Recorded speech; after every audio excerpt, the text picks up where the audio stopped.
players. Kamal, he's one of those players who's kind of known as your favorite player's favorite player because everybody knows Kamal, who's been around for a long time. Everybody's played against him. He's such a good player. He makes some on-point predictions a lot of times. And everybody cheers for him to kind of get that first big finish that he's always wanted. And we'll see if he gets it here today, but look at Barry's team. Look at that bottom left Pokemon, Volcarona. In true Barry fashion, you know, an interesting team coming out. We do see the Xerneas and the Rayquaza, the X-Ray core, as we like to call it, with the Smeargle, the Scrafty, the Thunders, and the Volcarona. Off-screen, Kamal going to be running a team that we just previously saw. We saw the Groudon, Rayquaza, Cresselia, Sylveon, Talonflame, and Smeargle. So a copy of the Japanese national winning team. Yep, and again, what we saw the previous round as well. So a team that I'm sure Barry kind of expects what's coming. This is a team he's definitely familiar with since it won Japan Nationals. And as we see here, multiple players are using this team. I'm really curious about the Volcarona. I'm not sure if we see it here since Kamal doesn't have a Xerneas. And I imagine Volcarona is kind of geared more towards countering Xerneas. Since, as we mentioned earlier, Amoonguss with Red Card made an appearance in round 1. I think Volcarona is another Pokemon that could potentially hold a Red Card since it resists Xerneas' fairy moves. And then it even gets Whirlwind. It's another way, kind of like Amoonguss gets Clear Smog, it's a way to force Xerneas out, get rid of those boosts that it gets from Geomancy, and it's kind of, you know, it's more of a Xerneas counter. It's not something you're going to want to bring against the likes of a Groudon, which you're not going to be able to hit very hard. Or even a Rayquaza, definitely not going to bring it against that. As we do see leads come out right now, as we do see Xerneas and Smeargle come out for Barry's side. Yeah, Barry's side does go for the Xerneas and the Smeargle, and we do see Kamal go with the Groudon and Smeargle. Yep, so we see matching Smeargles here. This will be really interesting to see. The speeds of each is important if they both go for a Dark Void. Of course, it's also important if they go for Fake Outs, if they have that. And it's also important when it comes to predictions if they have Crafty Shield, because Crafty Shield will block the effects of Dark Void. And you don't want to be the one having to waste your turn of Smeargle going for a Crafty Shield. You want to, you know, actually get something done with it. However, if both Smeargles were to just not get anything done because of, let's say, Crafty Shields or Dark Void and Crafty Shield, the Groudon has the advantage against the Xerneas. So if you're Kamal, you like this situation. We do see Smeargle on Barry's side go for the Fake Out onto Kamal's Smeargle, as Groudon on Kamal's side does protect. And Xerneas now gets a free Geomancy here. Going to be able to exert a lot of pressure as its stats going to get boosted in special attack, special defense, and speed. So the move that a lot of players do not enjoy seeing coming from that Xerneas comes out on turn 1 relatively free. Yeah, definitely good for Barry getting that early Geomancy. And we do see Smeargle's accuracy rise on Kamal's side, and we do see the speed drop, unfortunately. And Smeargle on Barry's side is not going to be moody. It is going to go ahead and either have Own Tempo or Technician, but most likely that Own Tempo. Yeah, it is interesting, though, to see that Barry Smeargle is fat, or I guess he doesn't know for sure, but the Smeargle is slower than Xerneas, and so that speed drop's not really a big deal. And we see a switch out from Barry Smeargle. And we do see Rayquaza come in, going to go ahead and provide the airlock to prevent that sun from coming out. Smeargle does go for a wide guard on Kamal's side, going to protect from any possible dazzling gleams. As we see Moonblast from Xerneas connect onto that Smeargle, going to be able to pick up the one-hit KO after a little bit of chip damage from that Fake Out, as Groudon now does get to move and goes for an Eruption here. Going to be weakened because of that airlock.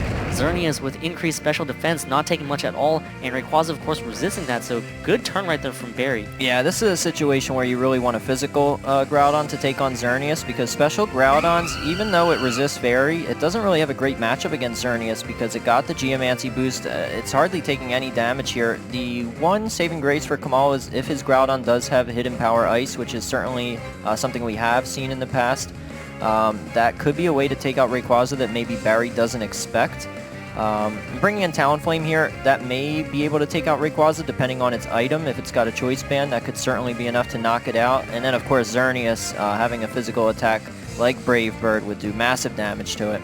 Yeah, but I don't think it's in range to be KO'd just yet, right? Yeah, I don't know about Xerneas. It depends how the Xerneas is trained, and it depends on Talonflame's item. I think it could definitely take out Rayquaza from this point. If it's got the likes of a Choice Band or a Life Orb, I think it might be enough. And we do see Rayquaza now Mega Evolve, gonna get rid of that, the Drought, the Heavy Sun, as we do see Rayquaza's Delta Stream gonna go ahead and bring up the Mysterious Air Current, as Xerneas gonna protect itself, not gonna want to take a Brave Bird this turn.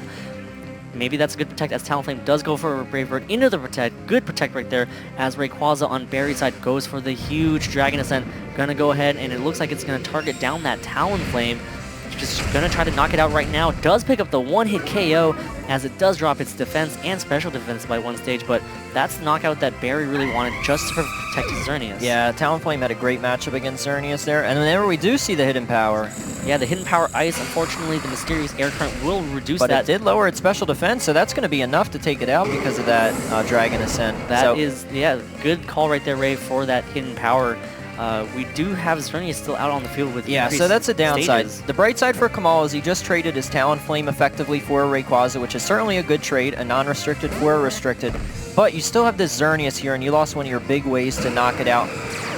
Ooh, and we do see Rayquaza. If Kamal's Rayquaza does carry a Focus Sash and is able to, you know, kind of bypass the Smeargle, this could open up some opportunities because it will be able to hit Xerneas with the Dragon Ascent possibly if it has a Focus Sash. Yeah, it'll be interesting to see how Barry Smeargle is trained or what item it has. There's a lot of things you can do with Smeargle, as we said before. Normally we see things like Mental Orb or Focus Sash, but even Choice Scarf is sometimes used, and if it were, it would give Smeargle a way to outspeed both of these Pokemon and put them both to sleep. Probably unlikely, though. We don't see Choice Scarf a whole lot on Smeargle. So another possibility, we saw Fake Out already, so that's definitely something we might see from Barry. And we do see Kamal's Rayquaza now Mega Evolve as well. Gonna go ahead and bring out the mysterious air current yet again. That's the weather that they enjoy facing off in. It's gonna come down to whether or not this Rayquaza can survive the Xerneas and pick up KO. As Rayquaza now goes for an extreme speed here, gonna go ahead and target down this Smeargle, doing a lot of damage. Picks up the one-hit KO, so it's not carrying a Focus Sash at all. As we do see a Life Orb come out, that will not help in this matchup against Xerneas at all. We do see the Dazzling Gleam connect onto Rayquaza, picks up the one-hit KO as Groudon hangs on with about 50% right here, but you know, it's a special Groudon. It's not going to be able to do much damage at all. No, it's not. As we do see the Eruption from Groudon now connect onto that Xerneas. Weakened, no sunlight, with a very bulky Xerneas on the other side, does barely any damage at all. Yeah, and that was even a single target Eruption too, so it just shows Special Groudon just can't really deal with this Geomancy Xerneas at all. Yeah, and that's one thing that Kamal's probably going to have to go back to the drawing board for. You know, the score does look pretty close. It looks like it will finish off in 2-0 fashion, unless Kamal just forfeits for a 2-1 fashion.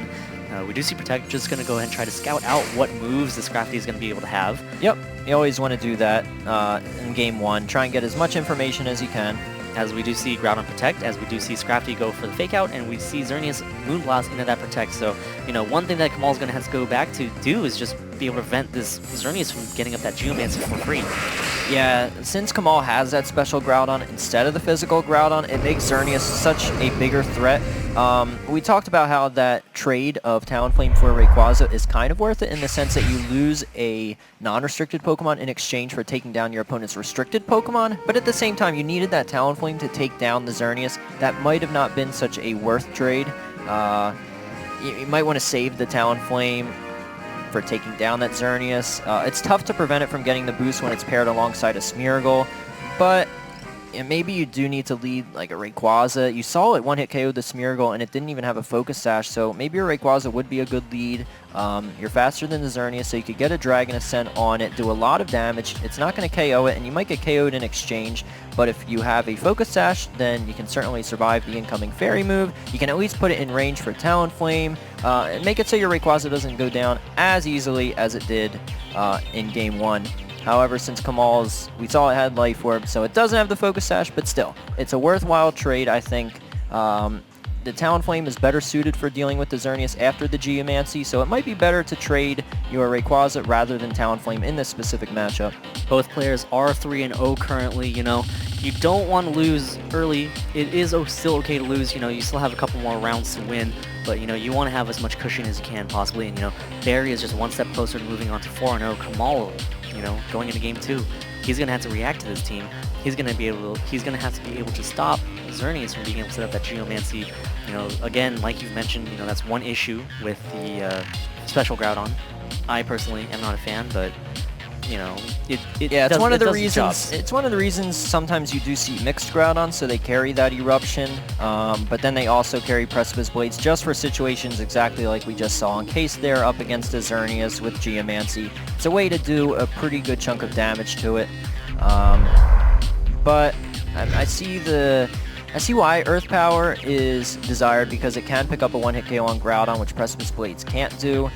But at the same time, Xerneas is just so common, you're pretty much deciding, do you want to take out Xerneas or do you want to take out Groudon better? And we do see Kamal go ahead and lead with Groudon and Smeargle again, as we do see Smeargle and Xerneas leads out for Barry, so Kamal trying to make this lead work, as Barry just, you know, if it's not broken, why change it, right?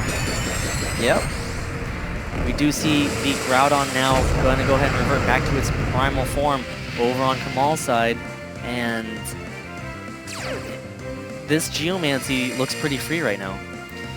Yeah, it does. If Smeargle goes for a Fake Out again, and now that Barry definitely knows that this Groudon is special, I mean, you have to go for Geomancy. There's just no reason not to at this point. Yeah, and you know, one issue that we saw in Game 1 was Kamal protected his Groudon, so maybe he might have to do some sort of offensive maneuvers here with this Groudon. Yeah, the thing is, if Xerneas is faster, then even if Groudon does attack, it's not going to be doing a whole lot of damage. You would at least be able to take out Smeargle if it goes for a Fake Out. And we do see Smeargle on Barry's side go for a Fake Out again onto that Smeargle on Kamal's side. Smeargle now going to flinch as Xerneas gets a Geomancy. Groudon is going to go on the offensive here as it does not protect.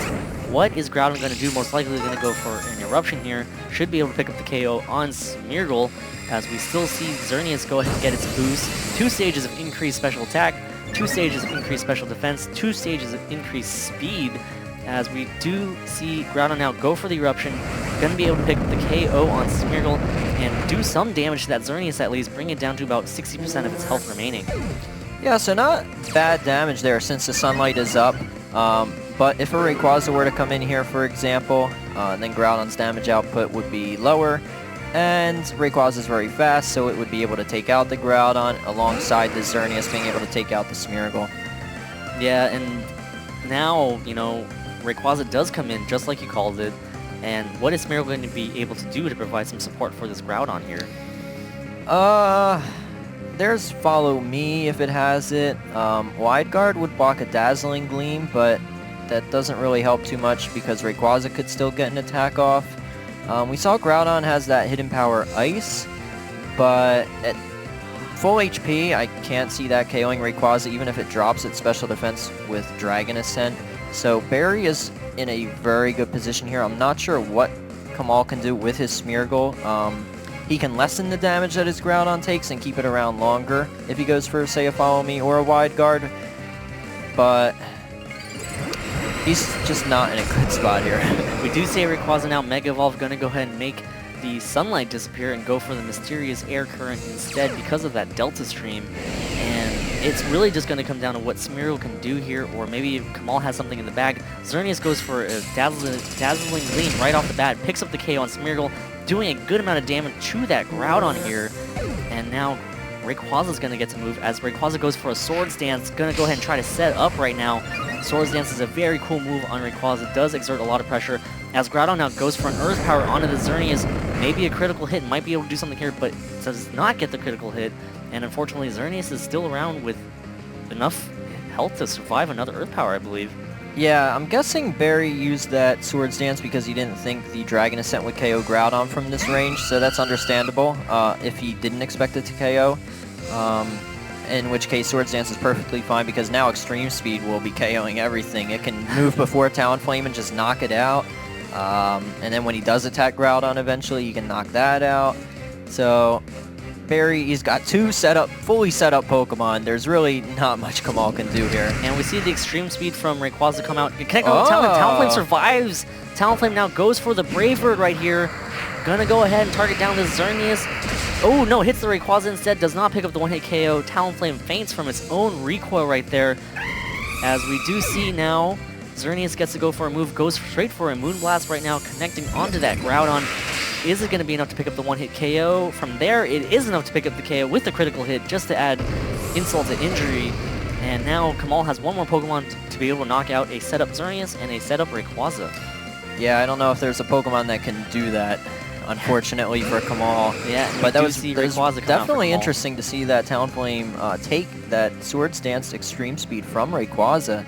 It gave Kamal a chance. Maybe if he went for that Xerneas instead of the Rayquaza, that would have given him an out, but he decided to target down the Rayquaza instead. Didn't pick up the knockout, KO'd himself in recoil, and looks like we're going to see a 2-0 here for Barry. Kamal, though, still 3-1, so he's definitely got a good chance here at advancing to Day 2. He can't let his laws get to him. Barry is a great player, so no shame in losing to Barry. He's still got to feel confident about his team. 3-1, you know, good score. He's about halfway through the day, maybe exactly halfway through the day if we have 8 rounds. So he's on pace to make Day 2 here if he keeps up what he did the first half of the day. And then Barry's got to be feeling real good. Taking down somebody as good as Kamal in commanding fashion like that, 4-0 now. And he's got a unique team. He's got some tricks up his sleeve. We didn't get to see that Volcarona, but, I mean, Kamal must have been thinking in the back of his head, what if he does bring that Volcarona? I don't know if Kamal's really had any experience playing against one in this format. You know, one of the things about Volcarona is that it's such a versatile Pokemon, right? It can go on the offense, it can play a very strong support role, you know.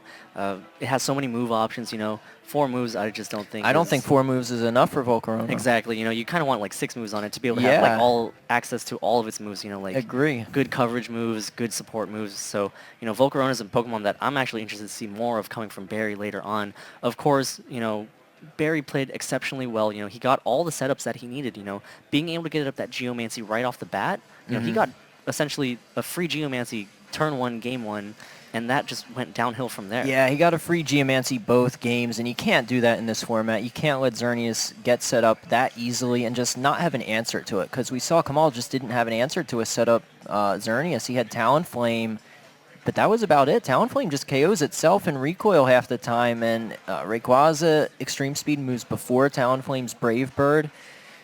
It's just, Kamal's answers to Xerneas does leave me worrying because Xerneas is so common in this format. So that's the one thing I'd be worried about for Kamal moving forward, just how he can handle Xerneas Smeargle. Yeah, and, you know, going back to it, you know, Kamal did target down that Rayquaza. You had to go back to Game 1 to kind of figure out why he did that. You know, in Game 1, he had that exact same opportunity, but Xerneas protected there. Yep. So that opened up his Talonflame to get knocked out and traded.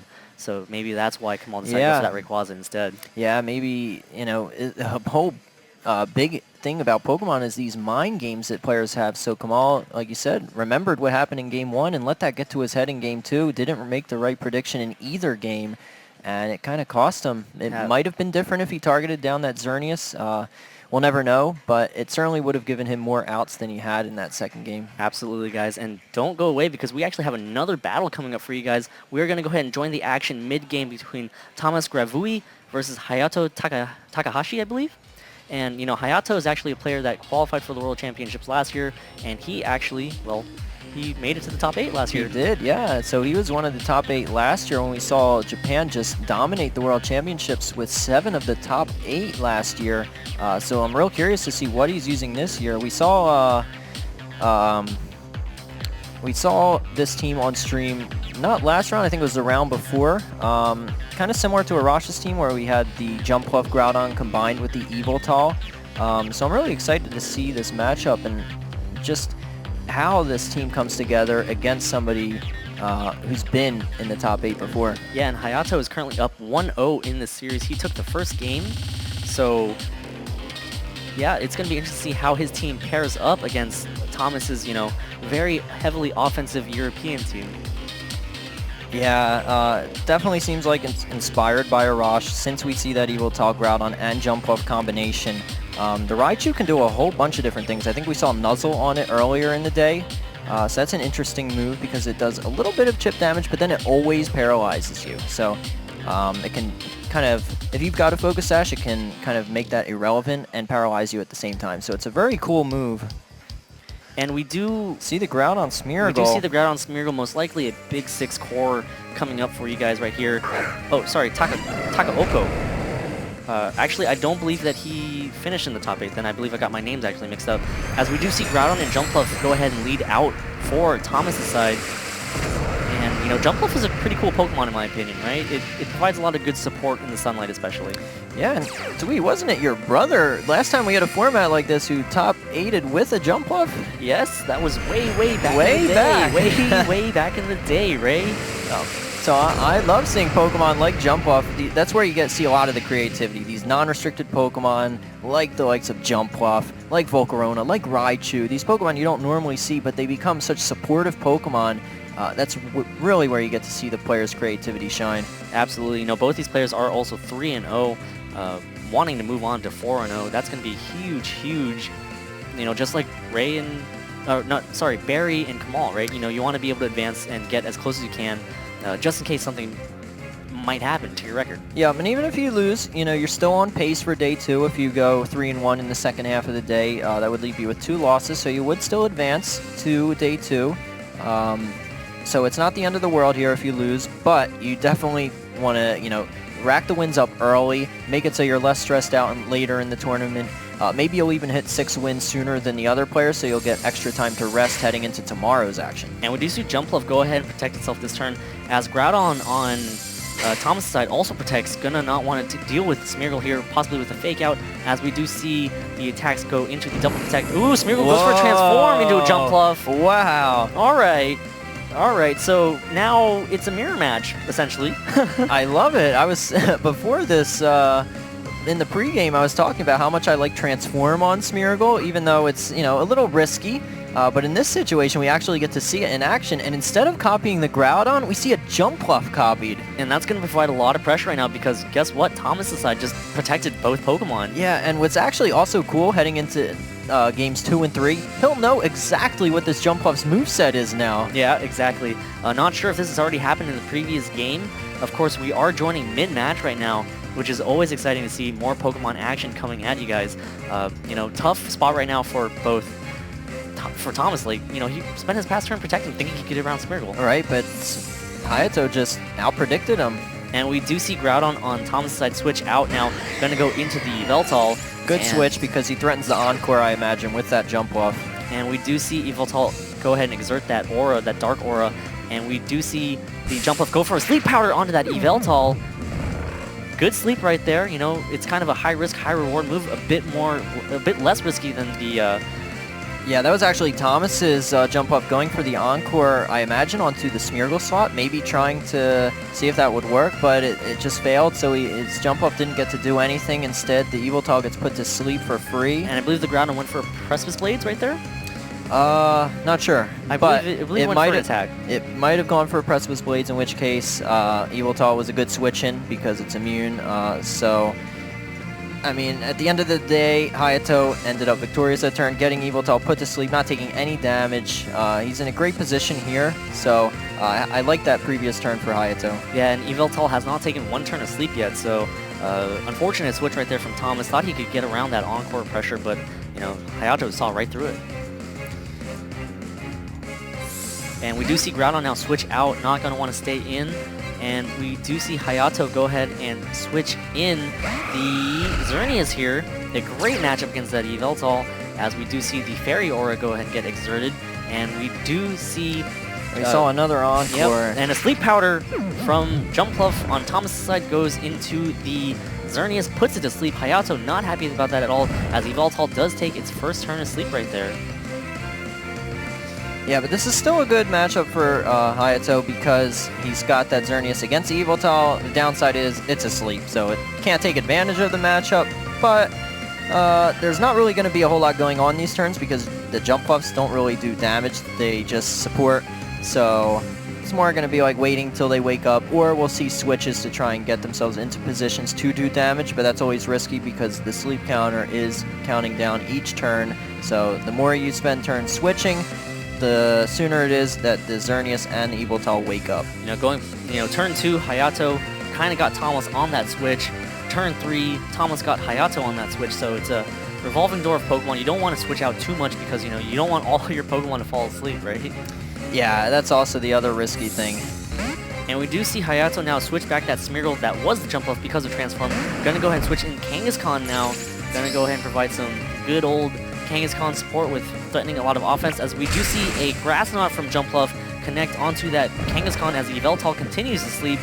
And that is the second turn of sleep for Yveltal, I believe, and that is Xerneas' first turn of sleep. Yep, and now Hayato gets to bring in his Kangaskhan for free. Well, it took a little bit of damage, but not a whole lot.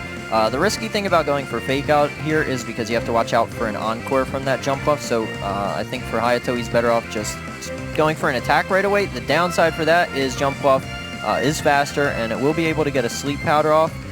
It's not the most accurate moves, but it is more likely to hit than miss. So it's risky. Do you go for the Fake Out and then risk getting Encore next turn, or do you just go for an attack and risk getting put to sleep? Right, that's a tricky situation playing against Jump Bluff. A lot of players, it is actually hard to get around Jump Bluff lock, as we do see Kangaskhan now Mega Evolve. And ooh, Jump Bluff goes for the Sleep Powder onto that Kangaskhan right now.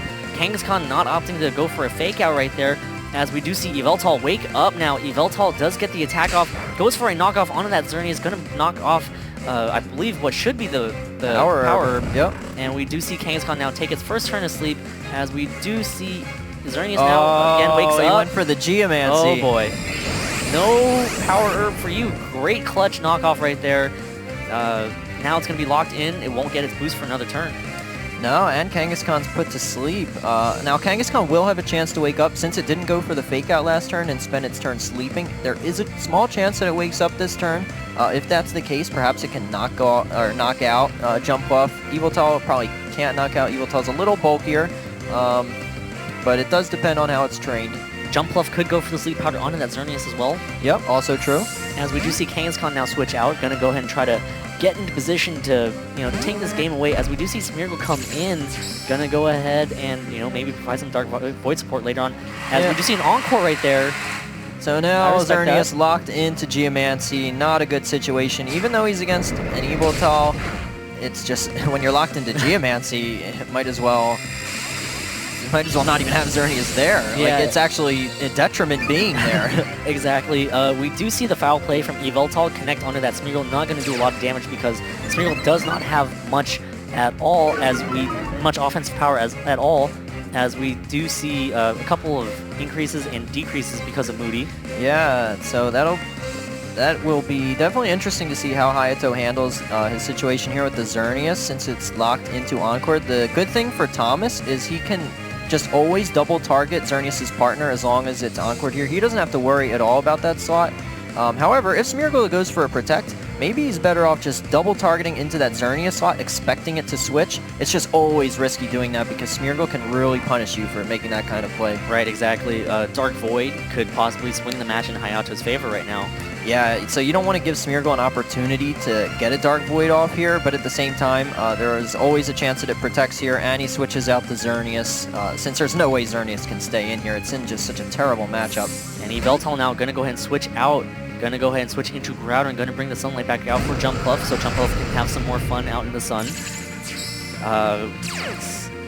Yep, there's the harsh Sunlight, and Smeargle now going to be able to see if he can do anything to turn things around. Smeargle instead just going to go ahead and switch out, as we do see a switch into the Kangaskhan. The sleeping Kangaskhan already does not want the Smeargle to be put to sleep, as we do see Xerneas continue to go for Geomancies here. Yeah, definitely risky. That was certainly a turn where he could have switched Xerneas out. Kangaskhan, though, can wake up this turn since it's already been asleep for one turn, so there is a small chance that it does wake up here. Yeah, and it looks like this game is probably going to go to time. I mean, there has been no knockouts, and it's been almost 10 minutes. Yeah, it looks like that's what they're playing for, right? It's been almost 10 minutes already, and they've got 4 Pokemon left, and one has a Smeargle, the other's got a Jump Bluff. These aren't Pokemon that actually do damage. And we do see Jump Bluff going into an attack that fails right there. Xerneas going to go ahead and go finish off the Geomancy from the previous turn before. Going to go ahead and get his second set of Geomancy boosts, but Groudon right now going to be exerting a lot of offensive pressure. Kangaskhan does not wake up, continues to stay asleep, as Groudon does get to go for the Fire Punch. Going to hit that Kangaskhan, going to do a lot of damage. Oh, hangs on with 3 hit points. Oh, and the Encore's over for that Xerneas, so that could be huge for Hayato. I believe Thomas went for the Encore the previous turn, maybe on Kangaskhan in case it woke up and went for a fake out on Groudon. Maybe that's what he was going for, but now with Xerneas, multiple Geomancy boosts, so staying in may be the right thing to do here because Thomas did not target that slot at all. I would have preferred to see a couple sleep powers in that direction just to keep it asleep as well.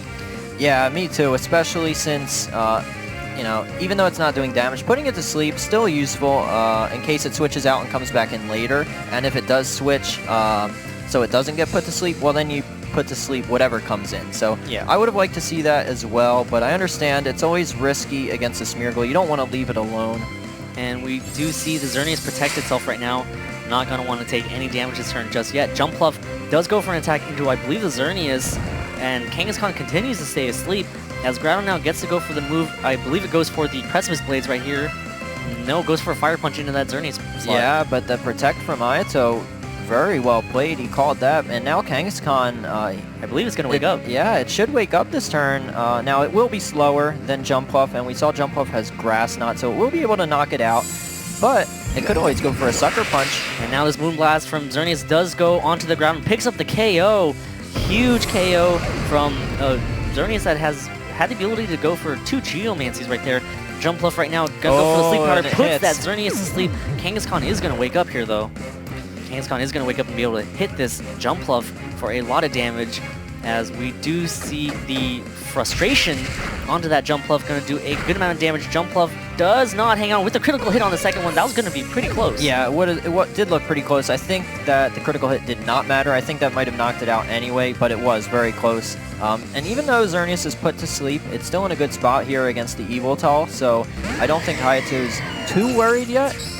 Yeah, and we especially since he still has Kangaskhan. We do have one Kangaskhan out on the field for Thomas' side. That can exert some pressure onto that Xerneas as well, though. Yeah, so now, since Thomas has that Kangaskhan, you're always scared of Power-Up Punch, letting Kangaskhan get set up. But I think Hayato has enough time to stall out Xerneas' sleep turns. He's got a Smeargle in the back as well.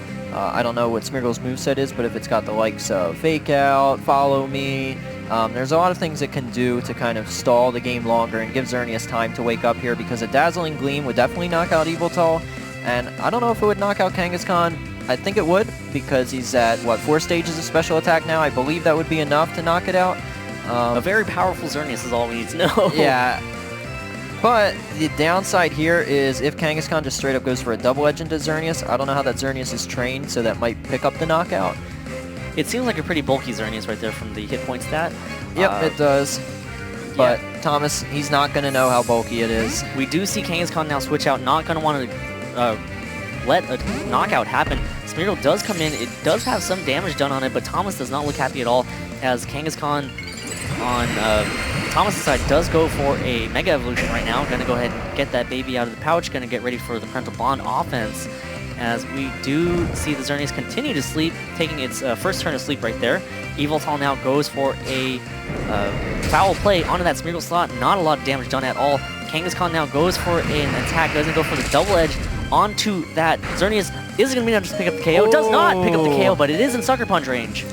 It is, but if this Smeargle has Follow Me, then it'll be able to redirect that Sucker Punch. And we do see a special attack rise, and we also see looks like a speed drop. Speed drop, yeah. Yeah, but I don't know if that's it's going to matter a whole lot. Again, I don't know if Smeargle has Follow Me, but if it does, then Evoltal can't even Sucker Punch it. Then Kangaskhan will spend its turn attacking it, and then that will give Xerneas the chance to wake up and win this game for Hayato. So right now it's going to come to time. It's close if Thomas can pick up 2 KOs. Right, and there's certainly Pokemon low enough for him to be able to do that, because both of his Pokemon are at full HP, but all of Hayato's are all weakened. So if Thomas is able to pick up 2 KOs, he would win this game on time. And Hayato definitely realizes the time is his best option right now, as this is it. This is going to be the last turn of the game right now. Yeah, if this Xerneas wakes up, though, then it's over, and Hayato will win if he does have the Follow Me. Smeargle does go for a fake out onto that Kangaskhan right now, as Xerneas continues to sleep, but I don't think he can pick up 2 KOs at all. Yveltal does go for an attack right now, gonna go for that foul play into that Xerneas slot, picks up the KO with a critical hit. But yeah, that fake out's enough because it prevents 2 knockouts. So the only way Thomas could have knocked out 2 would be if he had like Snarl or something. Otherwise, there was no way for that to happen. And now Hayato should be able to win on time here, 3 Pokemon to 2. And great realization right there from Hayato to, kind of play the clock to his advantage because, he was very smart about his clock. He was very smart about protecting his Pokemon. Yep, he recognized his win condition. That's why he kept switching out, making sure he would have 4 Pokemon left at the end. And so recognizing your win condition, an important point. It's certainly disappointing to not see this battle play out because it was such a close match, but you only have 15 minutes. You gotta get all the action done in that 15 minutes. You gotta make sure you pick up the KOs needed. Thomas was unable to do that. He weakened all these Pokemon, but he just couldn't finish them off, and that's what matters. Yeah, and going back to it, the way we started this game was just, a lot of just revolving Pokemon, a lot of support from that Jumpluff, and that's one issue that I see with, being so set.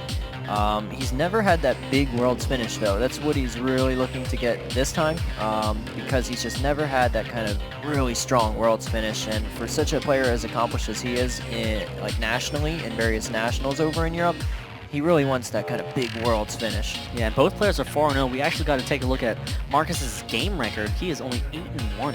Yeah, he's only dropped one single game. And going into team preview, of course, Eduardo going to be running the Xerneas, Kangaskhan, Groudon, Bronzong, Hitmontop, and Thundurus. Like I said, the big 6 with a little bit of differentiation. And Marcus is going to be running an interesting team of Gengar, Rayquaza, Raichu, Bronzong, Hitmontop, and Kyogre. Sort of a Rayquaza-Kyogre team that we've been seeing a lot of. Yeah, it's a team we've seen a lot as a kind of a counter to these Groudon Xerneas teams, because you have the Rayquaza and the Kyogre for that Groudon, and then you've got the Gengar, the Bronzong, in order to counter the Xerneas. So it's a team that's pretty much designed to beat these big 6 type teams. What's interesting is both players have Hitmontop. Not something that's too common. Hitmontop is a good Pokemon, very supportive Pokemon with all of the moves that it has and the great Intimidate ability that we see right now. Hitmontop and Gengar leads out for Marcus versus Groudon and Bronzong out for Eduardo's side.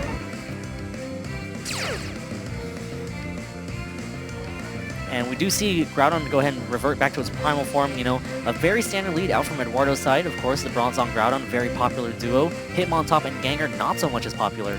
No, Hitmontop has not been a popular Pokemon at all. It used to be very popular last time we had a format like this in 2010. We saw Hitmontop very frequently, but this year, Hitmontop just kind of outclassed. Usually it's Salamence, Mega Salamence that we see bringing the Intimidate.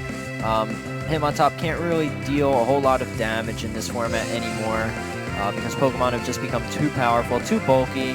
But we see it here.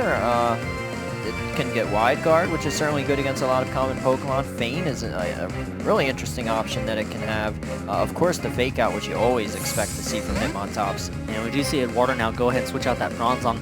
Not going to want to stay in. Gengar can hit it with a very powerful Shadow Ball. Switching in that Kangaskhan instead, maybe trying to take that Shadow Ball. Gengar, of course, is a Pokemon that, kind of has issues. Does it carry Sludge Bomb, Shadow Ball, a lot of moves that it wants. As we do see Gengar Mega Evolve as Hitmontop goes for the Fake Out. The Shadow Tag ability on Gengar is going to be huge to trap both Kangaskhan and Groudon right now. As we do see a Taunt come out onto the Bronzong slot, which is now the Kangaskhan, as Groudon does flinch and cannot move. Really interesting to bring the Kangaskhan in here because you don't want to... Kangaskhan just does not have a good matchup against Hitmontop and Gengar, and especially Mega Gengar, because now you can't even switch out.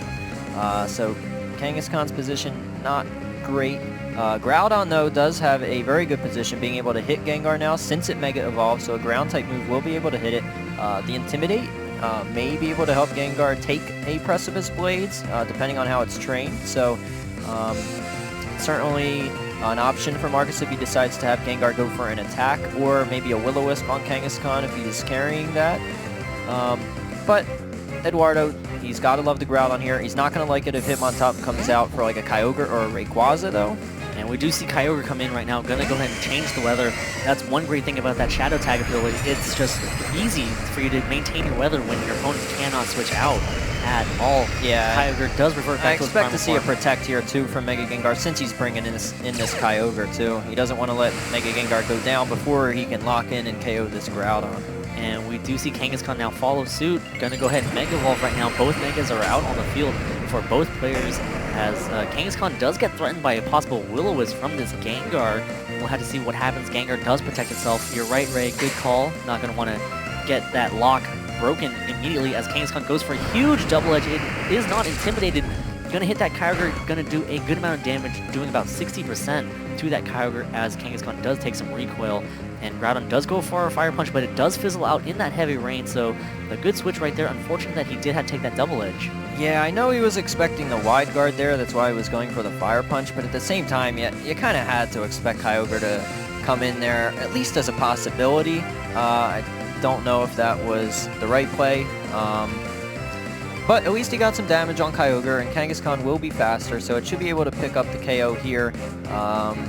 But again, Hitmontop could always come in and just knock out the Kangaskhan, provide more Intimidate support. But again, Groudon in a good spot against Gengar, just not against Kyogre. Depending on speeds, it's not all bad for Eduardo. He can certainly turn this battle into his favor. It's probably still neutral, I'd say. Of course, it does always depend on how Pokemon are trained. Maybe if Gengar switches out for Hitmontop, can that allow Kyogre to take a double edge? I don't know, but Marcus certainly will know. And Groudon does go for Protect here as Gengar goes for a Will-O-Wisp onto this Kangaskhan. Gonna get that burn, slowly chip away at Kangaskhan and reduce its physical damage by half. As Kangaskhan now does go for a double edge, gonna connect onto that Kyogre. Is it gonna be enough to pick up the KO? It is enough to pick up the KO with a critical hit. That critical hit. On that second one, it was gonna be close. It might have mattered. It might not have, as the heavy rain does lift. Yeah, it looked really close, so it's hard to say, but it looked like that definitely could have mattered. I think it's something that Marcus might have thought about in his pre-game planning, as Kangaskhan's taunt does wear off, but the lock is still there, so right now Marcus has to figure out what the best option is to send in. Yeah, I think it has to be Hitmontop. Of course, we don't know what his fourth Pokemon is yet, but Hitmontop very good against Kangaskhan.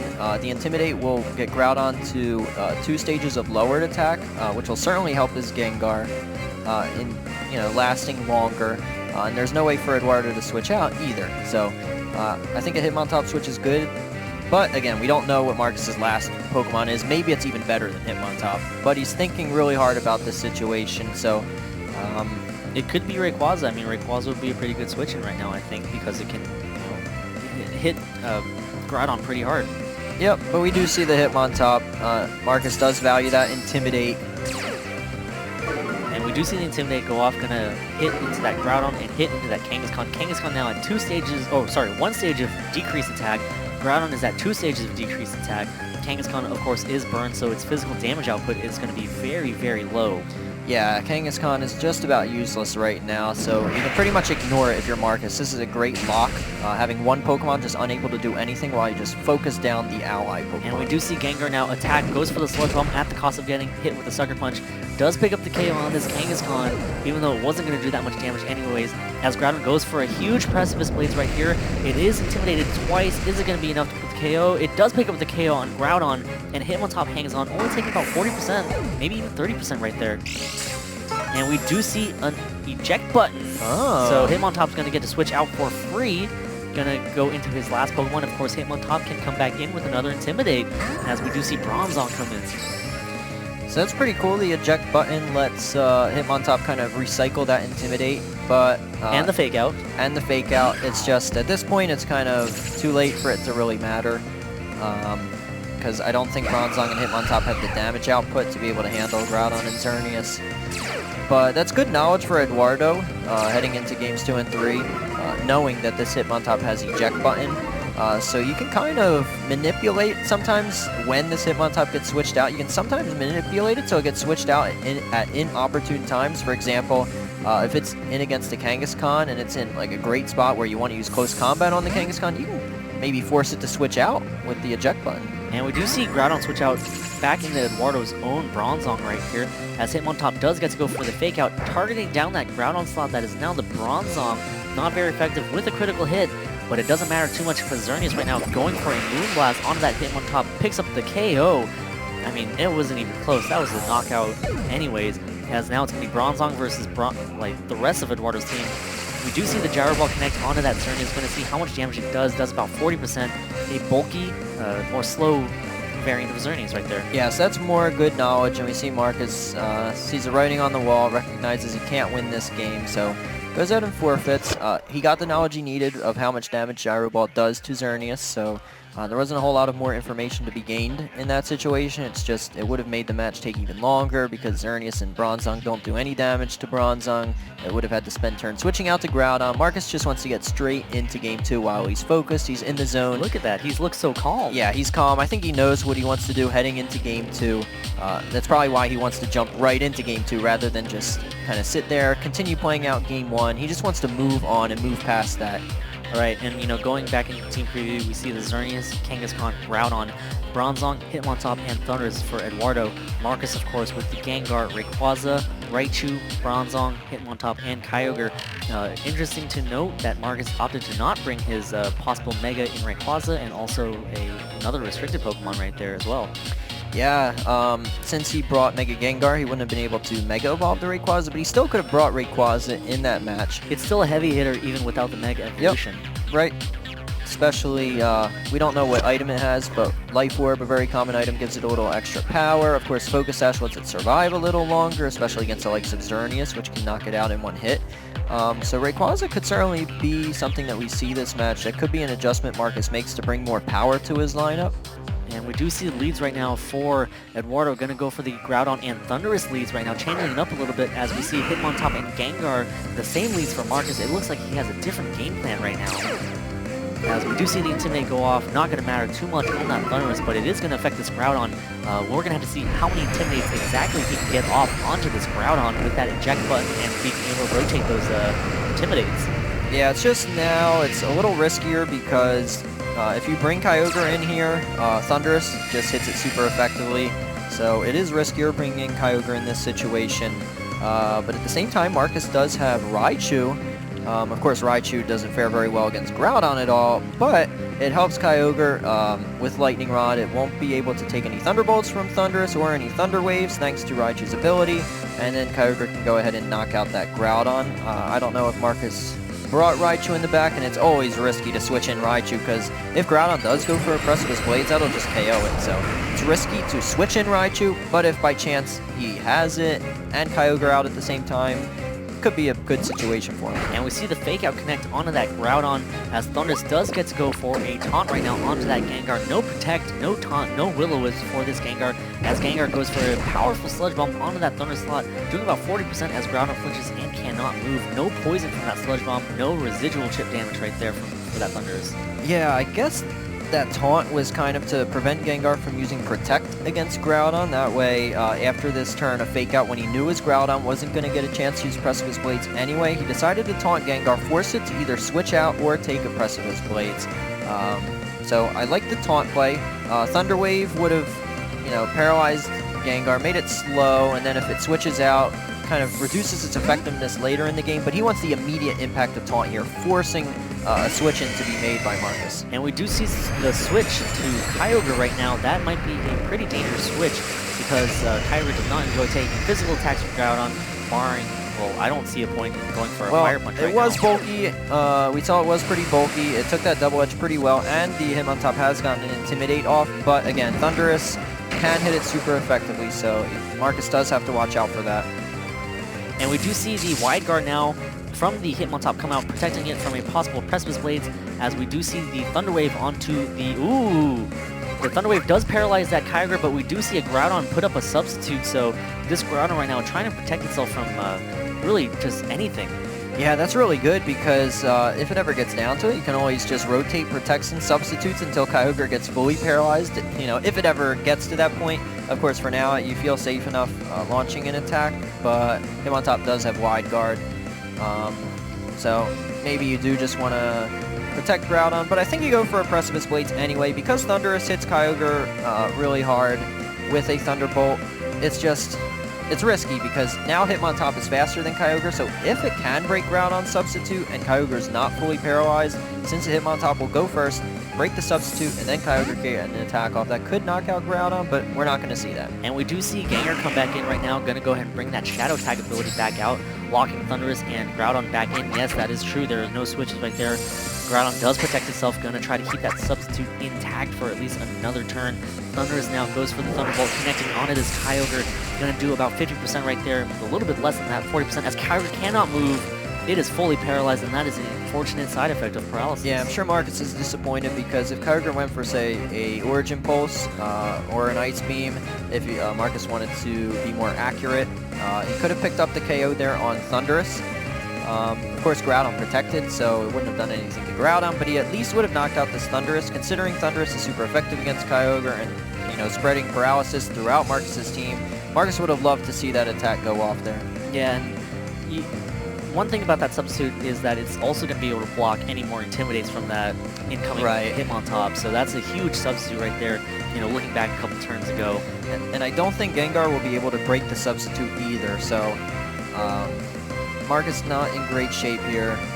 Right, and that Sludge Bomb should not be able to pick up the KO on Thundurus. It should survive, as the Sludge Bomb does not pick up the KO. Going to go ahead and activate that Citrus Berry instead. Thundurus is going to go ahead and heal up, as Thundurus now goes for a Thunderbolt onto this Kyogre, and that is going to be close to pick up the KO, as Groudon does go for a Precipice Blades, as Gengar does avoid the attack though, but the damage is done. Kyogre is going to get knocked out from his Precipice Blades. Yeah, I think Eduardo made a great adaptation here, switching to Thundurus as a lead alongside Groudon and leaving them in rather than switching in and out against this Mega Gengar. And I think Eduardo is going to take this. Hitmontop, like you said, since Groudon has a substitute up right now, it can't be intimidated. And Hitmontop not known for its damage. Of course, Gengar Sludge Bomb won't do a whole lot to Groudon.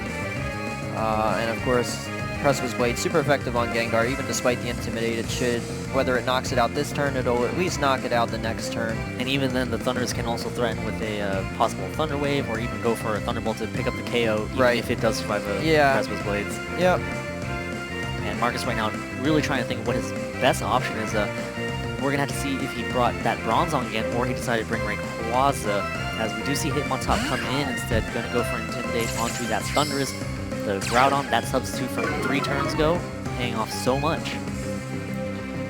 Yeah, and since Kyogre's gone already, that's a big damage dealer. Neither Hitmontop or Gengar are really going to be able to output a whole lot of damage, so I sure hope for Marcus' sake Rayquaza's in the back rather than Bronzong. Otherwise, Eduardo might have this game wrapped up already. And we do see the fake out onto that Thundurus, going to go ahead and pick up the KO with the Sludge Bomb.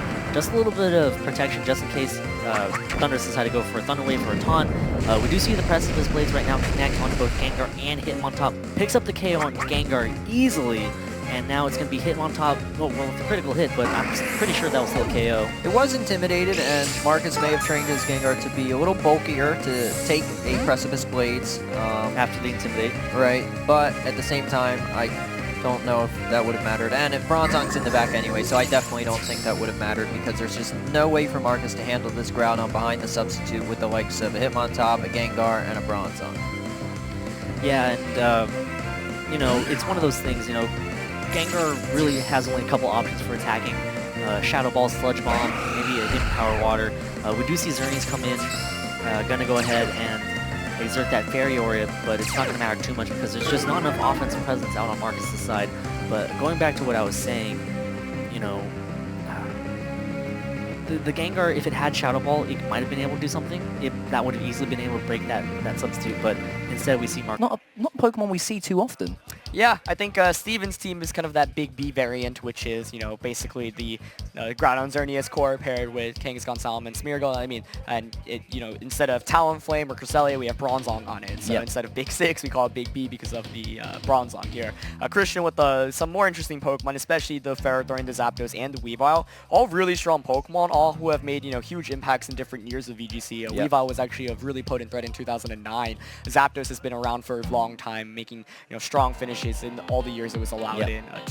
Back in 2009. Yep, 2014 was one of the strongest Pokemon back then. And Ferrothorn is a Pokemon that I've actually used at the World Championships the last 2 years, and it's incredibly strong, but needs to be protected well. And against kind of Steven's team composition, it's really good, but you always have to ask, do I want to bring it because there's a Groudon, and Groudon's just such a big threat. And that's the issue. Ferrothorn does not like facing off against those Fire-type Pokemon, but if you manage to eliminate them, it can be super annoying. Yeah. And I think that's one of the things that people really feared about Ferrothorn in in previous formats. Yeah, absolutely. So if you're Christian at this point, looking at your team, what Pokemon do you want to bring against Big B? Yeah, I mean, that's a good question. I think, first of all, Weavile is actually one of the most important ones. It has the ability to Icicle Crash or go for an Ice-type attack onto Salamence. You have Fake Out Pressure. You have maybe Feint for the Smeargle, which could actually really help out if you are fearing turn 1 plays from Smeargle. Knock off onto Xerneas is always a potential play to get rid of its Geomancy right from the start. So Xerneas, I think Weavile can help out a lot. Ferrothorn, like we said, does have that potential if well protected, but it's really going to be how does Christian deal with Steven's Groudon. That's exactly right. And guys, we're just about to jump into round 6 here at the World Championships live in San Francisco. Christian is going to be leading off with that Weavile and the Xerneas, and Steven Morioka is going to be using Kangaskhan and Smeargle. Yeah, so, King Smeargle, something that we've seen for a while now. Oh, yes. 2014, 2015, and 2016. Well, if it ain't broke, don't fix it. And also, those guys pair together so well. They do. The natural synergy there is definitely potent. But the thing here is, there are fake out wars, right? Kangaskhan can fake out, Weavile can fake out. Smeargle actually technically could fake out too. So question is, does your Kangaskhan stay in regular form if you're expecting a fake out from Weavile? If you're inner focused, you want to Mega Evolve, you have to be afraid of the Xerneas Geomancy. But Smeargle here, of course, does have the ability to Dark Void. So we could see fake outs being traded turn 1, and that probably would put Christian in more of an advantage. But Smeargle, we also don't know the item. For example, if it's Choice Scarf, that could give him a huge leg up. Yeah, exactly. And we're going to see a Mega Evolution coming out from Steven's Kangaskhan here. So not choosing to stay in its basic form to keep that inner focus ability. Instead, he's probably going to try and launch some sort of attack here. We've got the fake out coming out onto the Smeargle. Doesn't want to take a Dark Void on to Christian's side of the field. Xerneas going straight for that Geomancy here. But we noticed that Kangaskhan hasn't gone for a fake out, so we could be seeing some big damage coming out from Steven's side of the field. Here goes the Geomancy, and boy, I've seen it so many times, but I love this animation. It's just so glorious. I'm just going to keep saying it. We've got the special attack, we've got the special defense, we've got the speed going up now, all by 2 stages, and a return coming out from Kangaskhan. It's going to do some considerable damage to that Xerneas. It's going to leave it with well under a half HP. Smeargle is going to flinch, and we can see the Moody. And an evasion increase. That's always a scary one with the defense decrease. So that evasion is actually a big deal here. That's really, really scary on Christian's end. And, I think if you're Christian, you're okay with that turn 1, but there are already some mind games here. I think Steven maybe wanting to play the 50-50 game where it's like, okay, I can predict you to either go for a Dazzling Gleam, and as a result, I'll go for a Wide Guard and just return knock you out. Or maybe I predict you to Moonblast and I'll switch something out and go for a Dark Void or an attack. But the Moody here on Smeargle does allow it to be a little bit more dodgy, and that does make things scary for Christian, because now you want to play a little bit safer, but can you really play safe when your Xerneas has already taken over 50% of damage? You got to respect the Smeargle. That's the thing. As soon as it gets a boost like speed or evasion, now it becomes a real issue. Absolutely. And with Xerneas at such a low health, as you said, Aaron, it's kind of Christian's in a bit of a situation where he needs to really think out what he wants to do. Kangaskhan is now going to leave the field for Steven's side. We're going to bring in Bronzong here. So how is Weavile going to interact? We've got Dazzling Gleam coming out, and the Avoid. That is not good. We've got Smeargle still on the side of the field. Bronzong's got about 2/3 of his HP left. A big Icicle Crash coming out. Is it going to go target the Bronzong? It is no. Not a good turn for Christian. And so Bronzong doesn't take too much damage from that Icicle Crash, and here goes the Dark Void. It's hitting one Pokemon. Which Pokemon will be asleep? There goes the Weavile. Will the Xerneas be able to make it? Oh, both Pokemon are asleep. Poor turn for Christian. That is that's a hard break. I think that's so... And a speed increase. Oh my gosh. So I think that what Steven did well was that he got the free damage knowing he had Bronzong in the back. However, Bronzong is incredibly weak to Weavile there. If that Dazzling Gleam connects with Smeargle, then Steven's still in a really awkward position. He either has to bring the Kangaskhan back in, and that Kangaskhan most likely will just get knocked out, maybe get a fake out, but then Weavile and Xerneas are both such strong offensive threats. So that was a really, really unfortunate miss onto the Smeargle there, because of the fact that if you don't miss that attack, then you knock out Smeargle, and you're in a very good position. Now Xerneas and Weavile are absolutely useless for this turn. Neither of them even have the potential to wake up right now. So Christian is going to have to decide, do I want to stay in or switch out? And switching out is a tough option to make, because Smeargle could just Dark Void. We actually see Smeargle switch out. I mean, I would have just gone for the Dark Void button in case of a switch in there, but Steven's actually going to go on the offensive here. He's going to bring in a Groudon. Groudon obviously going to undergo Primal Reversion, getting the Desolate Land ability, which will bring out the Sun, powering up Fire-type attacks, but also drying up Water-type attacks. But I don't think he actually has to worry too much from Christian's side of the field. Absolutely, yeah. So we've got 1 turn of sleep left for Xerneas and for Weavile. They haven't taken any sleep turns yet, so they've got a guaranteed turn here. Will Bronzong be going straight for a Gyro Ball onto the Xerneas? No, it'll be going for the Trick Room, so we're actually just setting up for the long game here. Yeah, and I think that's the safest play possible from Steven. You know you're already a little bit behind, so behind in the sense that the first couple of turns weren't as great for you. Yep. But now you have full 4 turns of Trick Room, and there's no better time to set up Trick Room when Weavile and Xerneas literally cannot do any damage to you. So both of these Pokemon can wake up this next turn, but even if they do, Steven's still in a phenomenal position. Yep, so Bronzong, obviously a great partner for Groudon because it can use Skill Swap to get the Levitate onto it if it's running that, but more importantly, it can get the Gravity up so that it can use Precipice Blades without fearing the accuracy miss. Yep. And so I think now Bronzong, like you said, most likely will want to go for that Gravity sub. Could just Gyro Ball and go for a Precipice Blades. Of course, you might be a little bit afraid of the fact that Weavile could wake up if it has a Focus Sash, and a Precipice Blades will be able to do a lot of damage. Maybe not knock it out. Weavile could get a knockoff in return on that Bronzong. But still, I think Steven is in a much better position than what looked like 2 turns ago, where it looked like the game was almost over. So there goes that Gravity that you were talking about, Aaron. So Gravity obviously increasing the ability to hit moves in with lower accuracy. And there goes the big Precipice Blades coming out from Steven Morioka. It's going to do big damage to the Xerneas. It's going to knock it out. And there goes the Focus Sash onto Weavile, leaving it 1 HP. Will it be able to wake up and do some big damage back to this Bronzong? Does wake up. There it is, and there goes the knockoff. It's going to go onto the Bronzong slot. It's going to pick up the knockout there, so luckily managing to get the Gravity up just before it got knocked out. Yeah, absolutely. I mean, if you're Christian there, and it actually reveals the Aqua Barrier, which is good information as well. You do pick up a knockout there, but there still are 3 full turns of Trick Room you have to deal with. This Groudon still hasn't taken any damage whatsoever, and Gravity's up. Yep. So Steven managing to get his pieces in order just before they started falling. Yep. So we've got Trick Room up, 3 turns left, Gravity up, and Smeargle back on the field.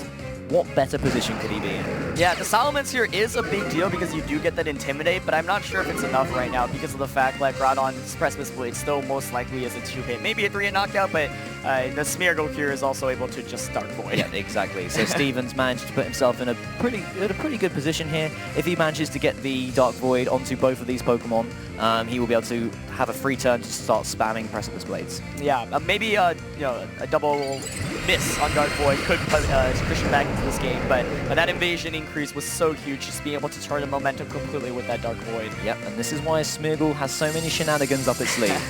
So we see a Protect coming out from Salamence there. We see a Feint coming out from Weavile, making use of that priority attack before it gets knocked out. Oh, and a Swords Dance from Steven there. Just adds a bit of gravy to the damage that he's been doing with those Precipice Blades. And there goes the Dark Void. So Salamence obviously protecting itself from that, but Weavile's going to take a nap.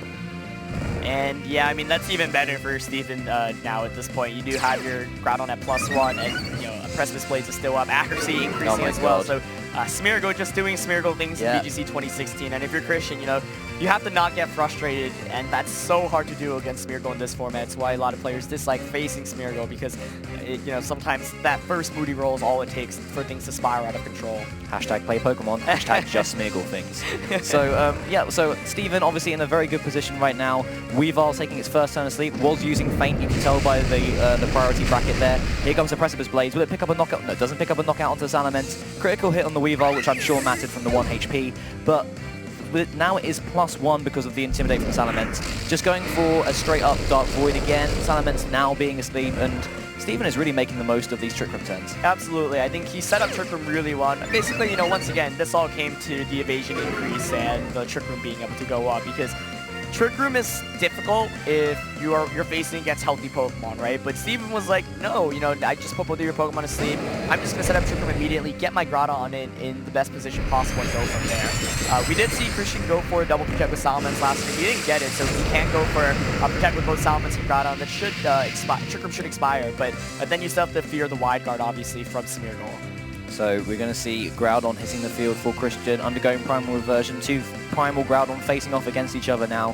And so with Trick Room coming to an end, how is Steven going to be able to eke this one out? He's facing off against 2 Pokemon on Christian's side of the field. Salamence still has 1 turn of sleep left to go.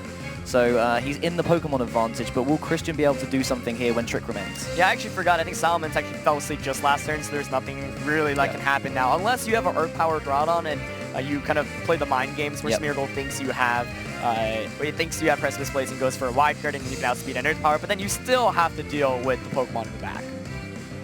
So we've just about to go back into this turn, and we're going to see the Protect coming out from Groudon there. Doesn't want to take any unnecessary damage while he's waiting for Trick Room to leave. So Salamence taking its first turn to sleep here, and Steven's side of the field, there goes the wide guard. So he has that prepared in case Groudon wants to attack with Precipice Blades, and we're going to see the Precipice Blades from Steven's side of the field. Nothing happening there, so going to hit the Salamence, going to knock it out. So Christian down to just one Pokemon, but Groudon's a pretty good Pokemon to be left with. It is, but I don't think it's honestly enough here because of the wide guard from Smeargle. That's why wide guard, like we were talking before this match, is so good. Smeargle gets another evasion increase just to add insult to injury there, and I think Steven should be able to close this one out. I don't think that a Groudon can really solo through at this point, even though it's such a good Pokemon. So Smeargle, once again, doing some fantastic stuff in VGC 16. It's just, with the power of Moody is incredible, isn't it? It is. And I think it's something that, when paired with Dark Void, puts up some really intense pressure on everyone that's facing it. Right. And there goes the wide guard again. A Flamethrower coming out from Christian's side of the field. Going to take out that Smeargle, so Smeargle will not be able to get any more Moody shenanigans whilst it's up. And here comes the Precipice Blades from Steven's Groudon. It's going to do some big damage to this Groudon. It's going to take it out in one hit. That's incredible. So we can see from the HP stat of Christian's that it's probably built a lot faster, a more special attack oriented, more speed version. So maybe even if it had, even if it had Earth Power, it might not pick up the one-hit KO. Yeah, absolutely. I mean, Flamethrower is an interesting move there, right? Because it reveals that it is at least somewhat specially oriented. Normally you see Eruption, but Flamethrower there maybe is implying it that it could have Earth Power. Even if it doesn't, like that's rare to see that attack. So that's pretty cool to see, and it's like a testament to how different variants can be built. But I think if you're Christian there, you can't be too upset. You know, the game was stolen away from you from that Moody boost, from that double Dark Void connection. But I thought he played the early game really well, and I thought he was able to just get his Xerneas into a position to sweep. I do think he has to be a little bit aware of the fact that Xerneas has to deal with Bronzong, and that even if you get that free Geomancy boost, that all it takes is Bronzong to come in, maybe set up Trick Room or you know, get an attack off. But I think Weavile Xerneas is such a strong lead from Christian, and Steven might have to, you know, try to figure out something else because he was able to win that solely off Smeargle's Moody. Yeah, so obviously one of the things that we've got to bear in mind is in best of 3 formats, if you lose the first match, it puts a lot of pressure on you to make some sort of adjustment. It does. So you've got to, you've really got to think about what you want to do going into the next game and not focus on the loss that you had. Right. And I think that's one of the things that if you're a beginner player or someone who's looking to improve their game, making sure that you can store that loss in the back of your mind, take the best bits from it, and move forward into the rest of the best of 3. It's a really, really important thing. Absolutely. So we'll see how both players really change up their strategies. I think Christian might honestly want to go with the same composition again because the thing is that Weavile just is so strong against Bronzong and against Salamence, and Xerneas obviously is always a threat too, and the Weavile Xerneas lead worked out quite nicely against Kangaskhan Smeargle. So because Weavile really threatens that one Pokemon that Xerneas doesn't like playing against, which is that Bronzong, it helps out a lot. Yeah, so once again for you guys, Christian's team off camera for you, but it's going to be Salamence, Xerneas, Ferrothorn, Groudon, Zapdos, and Weavile. And Stephen Morioka's team is going to be Salamence, Groudon, Xerneas, Bronzong, Smeargle, and Kangaskhan. And we are just about to jump back into this Game 2, Round 6 of the World Championships here in San Francisco, California. So the leads from each team are going to be Weavile and Groudon coming out for Christian, so a slight change there. And once again for Stephen, we're going to have the Smeargle-Kangaskhan combination. Yeah, Kangaskhan Smeargle, always so scary because you literally actually never know what's going to happen because a lot of it is actually dependent on that first Moody boost. And of course, you know, it's a lot of the times that's why players want to pressure down Smeargle, but if you fake out or attack into a Spiky Shield or a King Shield or even a Protect, right, then you lose a lot of momentum here. And it's even harder because Kangaskhan can fake out, so once again, we could just see fake outs being traded. There's just too many options. That's the thing to take away about Smeargle. There are so many options, and it makes you worry. Especially if it's paired up with a restricted legendary Pokemon or a Mega Evolution, because you're like, okay, usually I'd just be able to pair down against this Mega Evolution or the restricted legendary Pokemon, pick up a key knockout, but with Smeargle there, you're just like, oh, but if I do that, it's just going to punish me. Exactly. And it's just harsh. You always have to be aware of the fact that he could get a Dark Void off, and that last game, you know, because Dark Void was able to connect and it was the last move on the field, neither of Christian's Pokemon were able to they didn't even have a chance to wake up for one full turn, so that allowed Steven to get the Trick Room setup he was looking for. And here we go, we're going to have a Mega Kangaskhan hitting the field, so trading either inner focus or scrappy ability for that parental bond, which we've seen so much ever since it was introduced back in Pokemon X and There's the Pokemon Y. feint. Ooh, straight away a feint onto the Smeargle here. We're going to go for an Eruption, Whoa. looking to take out the Smeargle. An aggressive play from Christian here, really changing it up. Is it going to pick up the knockout? Of course it is. And Kangaskhan is now left with 1/3 of its HP left. And a power-up punch going to go onto that Weavile. It's going to take it down to the focus, just above the focus sash. It's going to pick up the knockout here, and we've got a +2 Kangaskhan. That's good. Yeah, that is really good, and that's why Weavile with feint is really nice, and I'm impressed that Christian was able to call that correctly because of the fact like Kangaskhan always threatens with fake out, so Steven could have just faked out the Groudon and sure, you get some low damage off onto Smeargle, but then the Kangaskhan Mega Evolves and it's now faster onto Groudon, and you've done that fake out damage. So, but I think if I'm Steven, I'm still okay with this position because my Kangaskhan is at +2 now. But of course, Christian, if he does bring that Salamence, is able to just get the Intimidate and be able to knock it out. And we do see Salamence. Yeah, there it is. So as you called it, Aaron, it's going to hit the field now, giving the Intimidate onto both Bronzong and Kangaskhan. So Kangaskhan now only +1 attack. So yeah, for Christian, a big mix-up in how he wanted to play that first turn. Really went for an over-aggressive play to get rid of that Smeargle, which caused him so much trouble in round 1. Yeah, absolutely. So normally you would think, okay, Salamence can just Hyper Voice, Groudon can just Eruption or go for a Fire-type attack, and that should be over. But we actually saw the Aqua Berry on the Bronzong last turn, and that's kind of a big deal. It means that could potentially survive the Fire-type attacks, and if Steven can set up Trick Room, then he can bring in his Groudon and just go for the Gravity kind of setup again. But Christian's definitely in a far better position in this game. So we see the Mega Evolution coming out from Salamence there, and we're going to go see a Sucker Punch onto that Groudon. It's going to do a fair amount of damage, leaving it with just over half its HP. A Hyper Voice coming out. It's going to do some good damage to Kangaskhan, picking up the knockout, and Bronzong's going to be taking a little bit of chip damage there. A critical hit on both Pokemon. Not cool. But we're going to see what Bronzong's going to do here. We can set up the Trick Room. We're going to, oh, there we go. Aqua Berry going to try and hope it survives this Flamethrower in the sun. And wow, that didn't do that much damage at all. It didn't, and it is able to get the Trick Room up. So, Steven is able to successfully kind of get what he was going for. That was probably the best case scenario for him, but it's still a little bit tricky because of how bulky or how healthy the Salamence is at this point. It can take a Precipice Blades. However, Groudon is really healthy too on Steven's end. So, that Aqua Berry coming in really clutch. If he didn't have that Aqua Berry, then that Bronzong Faint's Trick Room never goes up and Christian immediately wins the game. Instead, we see that Aqua Berry is used specifically for that Fire-type attack. Yep. And now, Steven's actually not in the worst position. So he can go for the Gravity and go for a Precipice Blades. Might actually come down to whether Salamence has a way to knock out Bronzong. Double Edge, I feel like would come close, but wouldn't do enough. And if Christian has Kyogre in the back, then Bronzong can just go for a skill swap and get the Sun back up. So here I think your play might be to just go for the Gravity Precipice Blades. But yeah, it really comes down to, will Salamence have a way to knock out Bronzong? Maybe it has a key Fire-type attack that we haven't seen yet either. Unfortunately, Christian doesn't have a Kyogre. He has the Xerneas as his second wrist. So there's not even a way to get rid of this Desolate Land. Right. And so if Bronzong sets up the Gravity and goes for the Precipice Blades, Steven could be in a really good position. Absolutely, yeah. I think mistaking the team composition, but we do see a Protect come out from the Groudon to try to stay on the field as long as possible. Yeah, so there's the Protect coming out from Groudon. We see the Gravity here, so Steven setting himself up to pull out some big knockouts. Salamence losing the Flying type immunity to Precipice Blades, and we're going to see how much damage this is going to do to the Salamence. So, oh, that's quite a lot. It goes just under half HP, and the Double Edge coming out. Is it going to pick up the knockout onto... no, it's not targets Groudon. Yeah, maybe. I don't understand why he went that way. I thought he might pair down against the Bronzong. Yeah, I'm trying to understand that. I mean, it would come down to what Christian's last Pokemon is, but now it's a kind of weird position because now Groudon's guaranteed a Precipice Blades and Bronzong's still healthy. It looks like it's actually switching out though. Maybe he's saving, maybe he's just trying to get as much damage onto the Groudon as possible for when Trick Room ends and bring his Groudon back in to pick up the extras. Right. So Xerneas is now going to hit the field, and we're going to see Salamence Protect now. So Christian trying to stall out this Trick Room, make sure that it doesn't affect him too much. And there's a Hypnosis coming out onto the Xerneas on the switch in. You can see from Christian's face, he's not enjoying how that happened. So Precipice Blades coming out as well. So Xerneas taking a nap instantly as soon as it hits the field, and going to take some big Precipice Blades damage as well, leaving it just under half HP.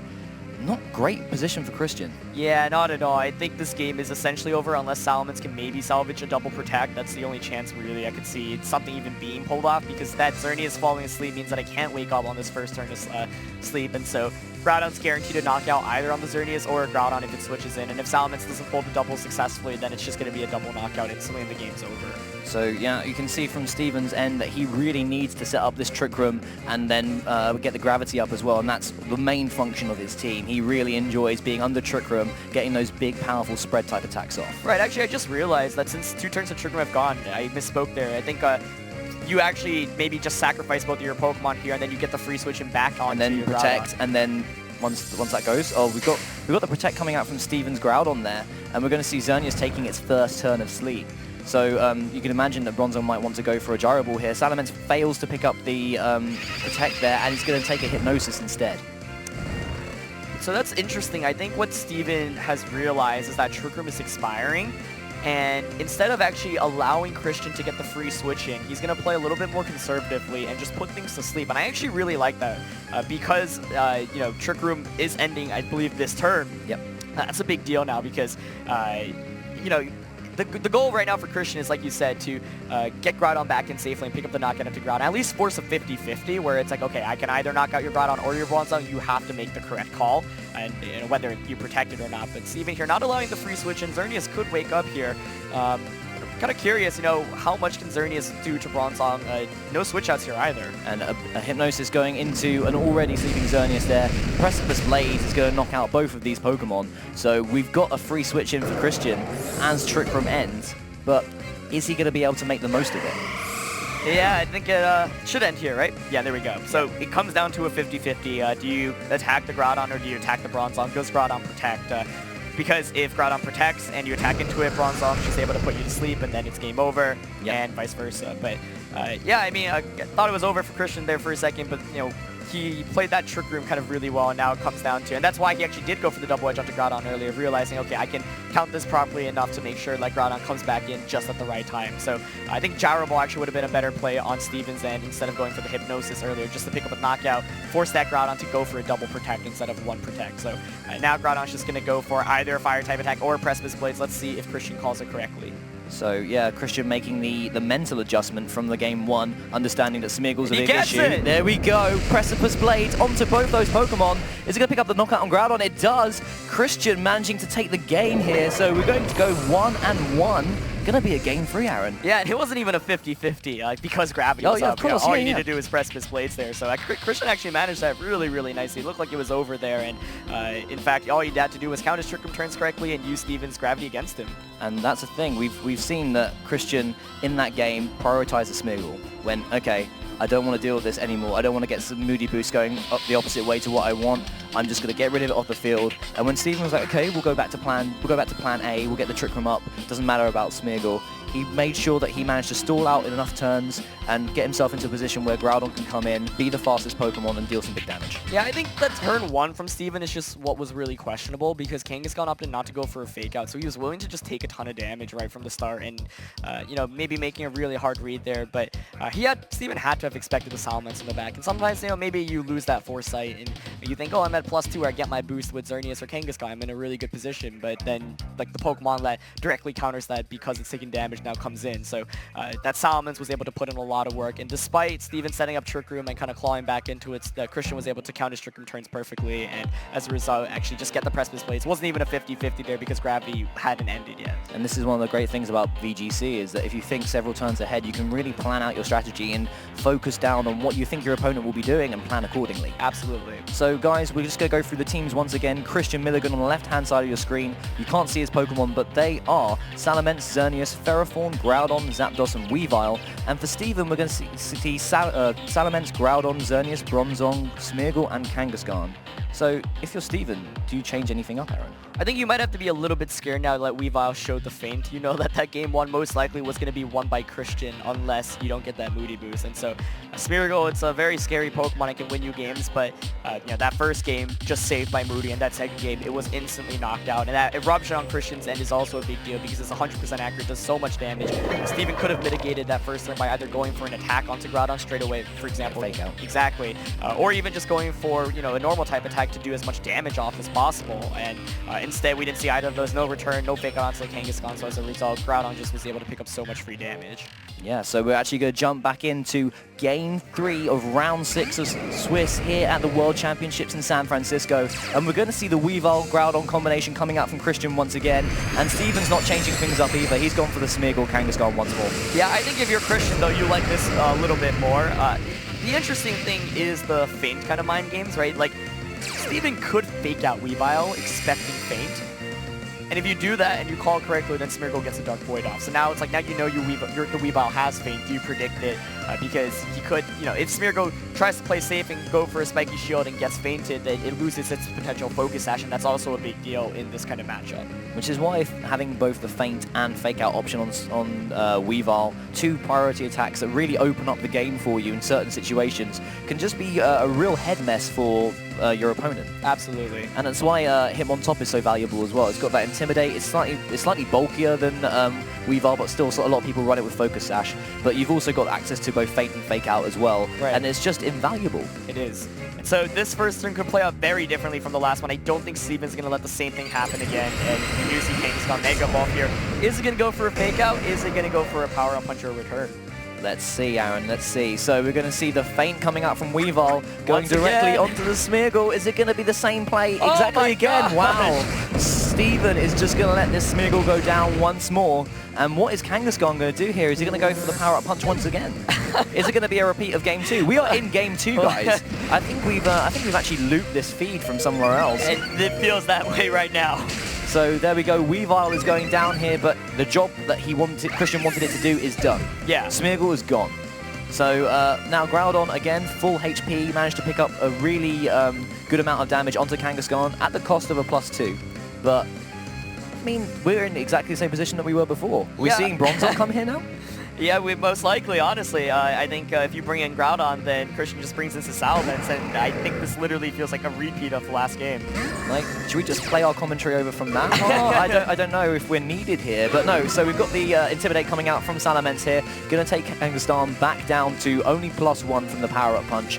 But now, are you going to do exactly the same plays that you made in Game 2, or are you going to mix it up? This is the thing. Right. We know that Flamethrower will not pick up the knockout on Bronzong, even with additional Hyper Voice damage. Maybe he goes for a double edge in Flamethrower, but it doesn't look like it's going to pick up enough damage either. Right, and so that's interesting. You could also protect your Groudon here, knowing now that Bronzong has that Aqua Berry, and just go for a Hyper Voice to knock out Kangaskhan, because then when Groudon comes in from Steven's end, it actually can't pick up the one-hit knockout onto Groudon, and suddenly, you know, that just becomes so much scarier. So that's something, that's a play I think that I might consider if I'm Steven here, or if I'm Christian, excuse me. But Salamence is going to Mega Evolve. Let's see if this is just a repeat of Game 2, play by play. We're going to see the Mega Evolution coming out now, so Mega Salamence is going to raise its speed. It's going to become really powerful on both the attack and special attack spectrum. And we're going to see the Sucker Punch onto Groudon, which is exactly what happened last turn. Are we going to see the Hyper Voice coming out from Salamence? We do. So Kangaskhan is going to go down this turn. Bronzong going to take a little bit of chip damage.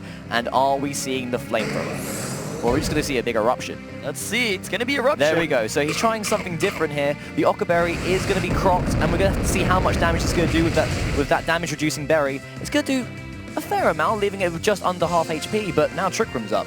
That literally looked like the exact same amount of damage you took from the last game. So the first 2 turns have played out exactly the same, other than Flamethrower and Eruption being used interchangeably. But now Groudon's going to come back in. But, you know, I think Steven maybe realizing, okay, that almost worked out last time. I just might have to go for a Gyro Ball this time on the switch in. I think it actually would have been really beneficial for Christian to just have protected his Groudon there. I think that's a relatively risk-free play. You don't really lose much on it. And now, you know, he has to face the awkward position of the fact that once again, his Groudon is in Precipice Blade's KO range.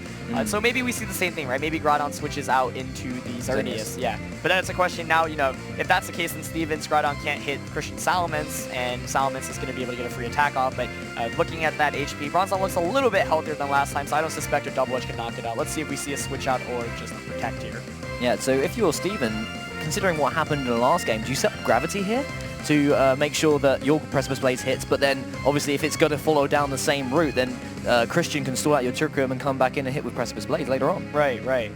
There are definitely a lot of mind games right now. Salaman's still sitting pretty healthy, and it's a pretty good option against Groudon, with Hyper Voice and Double Edge. But at this time, if you're Christian, you have to count your Trick Room turns properly. We don't see any switch outs here, just the first Protect coming out. So there goes Groudon. He's going to protect and avoid any damage, and there goes that gravity from Steven.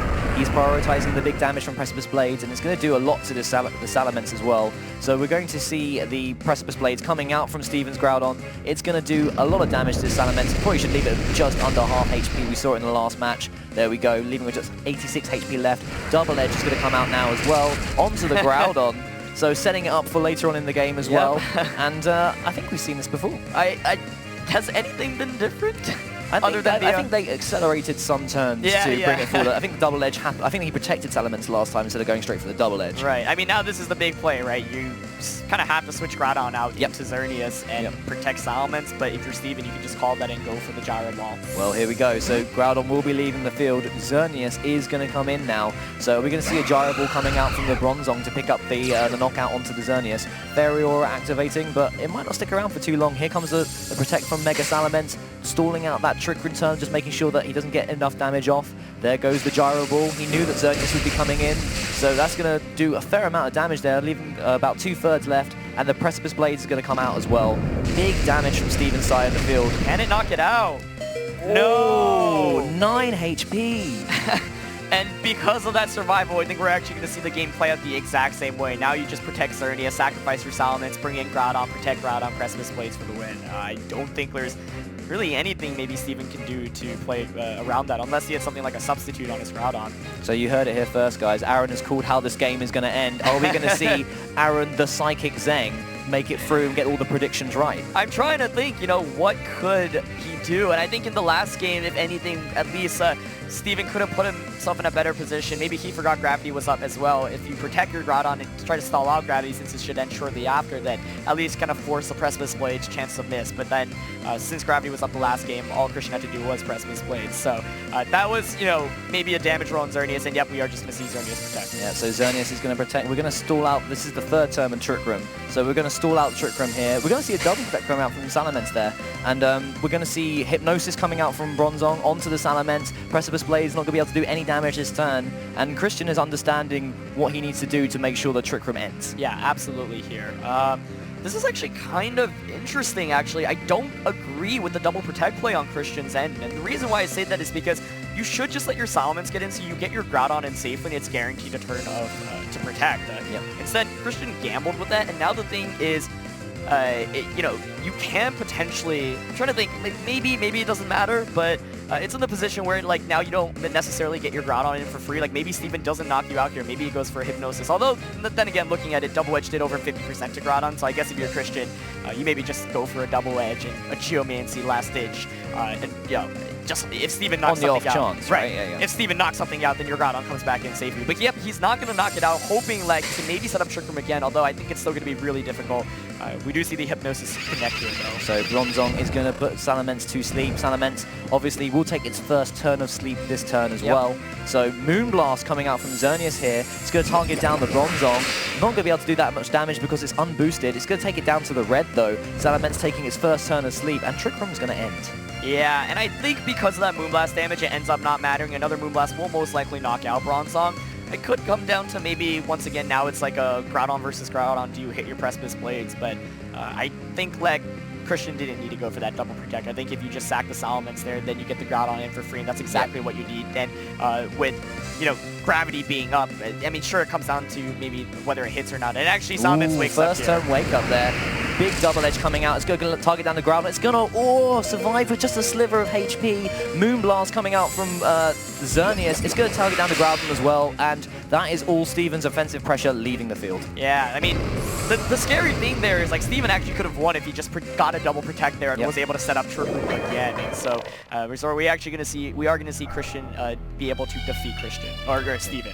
Christian defeating Christian in the mirror. No, but unfortunate for Steven there. Obviously, Christian losing that first game, but managing to bring himself back into it for games 2 and 3. Yep. And that is the mark of someone who's getting more experience, is becoming a good player, is that they can adjust to losing that first match and then be able to make sure that they go into future matches with a bit more understanding. Yeah, absolutely. And I don't know. I thought maybe it would have made more sense for Christian, like, to target the Bronzong there. Like, he was relatively fortunate that Steven didn't go for the wing. Like, you know, if you protect your Groudon, you get the trigger up, then you actually just lose the game there. Whereas it's like, unless Bronzong has Protect, in which it almost never does. I guess maybe he didn't want to deal with the chance of Precipice Blades missing, but I don't know. Like, I think that if he just sacrificed the Salamence earlier, Groudon comes back in for free. It doesn't matter in the end, he is able to pull out a very impressive 2-1 victory over a very slow competitor, Steven Morioka. Yeah, so do you feel like both players sort of going through the motions in that third match just kind of put the game in Christian's hands? Yeah. It felt like that. From my point of view, Steven should have tried to mix things up a little bit more, protect the Smeargle a bit better, because that was such a powerhouse for him in that first round. Absolutely, yeah. And, you know, games 2 and 3 literally played out the same way, and of course the somewhat low damage roll there. I think Steven was expecting the Gyro Ball Precipice Blaze combination to knock out, but Xerneas's tend to, you know, nowadays they are built on the more bulkier spectrum.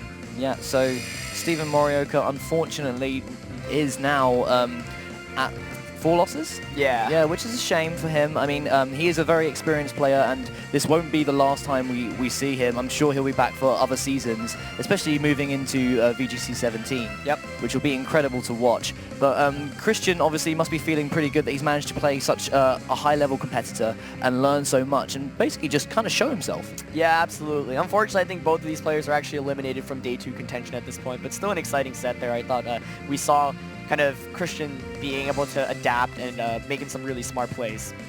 But yeah, that's the thing as well. I mean, like even though both of them may be out of contention for Day 2, they've still got at least this experience to soak in the world's atmosphere, play against players that they might not be able to play against too often, and really just try and develop their game. Absolutely. Because, I mean, there are transferable skills, right? There I mean, are. between seasons, we saw players who have performed really well in previous formats coming back, especially from 2010 to 2016, a lot of players in the US returning from that sort of era of Pokemon to kind of have another hurrah with the legendary. About this one, we are going to be seeing Luis Lopez up against Trista Medine. So Luis representing Spain up against Trista, who will be representing the United States of America. And this should be a really fun match. Trista's a player that I've always enjoyed watching. Her teams are always teams that I feel like if I were a better player, I would play those teams. But unfortunately, I'm not. And going up against Luis here, these are players who are at, I believe, 4-2. So they need to win to be able to continue their hopes, their world's dreams alive. Yeah, so a lot's on the line in this match. I'm sure both players are feeling very nervous heading into this match. Now, Trista's a player I'm very familiar with. She's been around since 2008. So she is a veteran to the VGC scene. She's done very well before. She's even gotten 9th place, barely missing out on the top cut at Worlds previously. So this weekend, she's looking to make Day 2 and then hopefully top cut Worlds for the first time in her career. And this is very interesting to me because Trista's team, you can see there at the bottom, is a team that's very similar to the one that I started off casting this morning.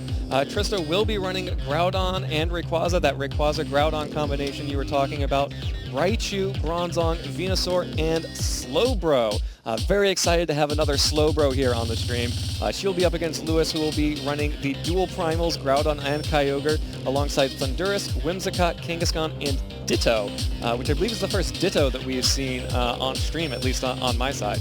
Yeah, I've heard about this team that Trista's using, the Groudon, Rayquaza, Slowbro, Venusaur, Raichu, Bronzong. Unfortunately, RBY special. Almost, but but I'm really excited to see how it does because unfortunately I didn't get to watch it earlier today as I was casting a game on this stream, but I'm really excited to see just how Trista can utilize these unique Pokemon choices.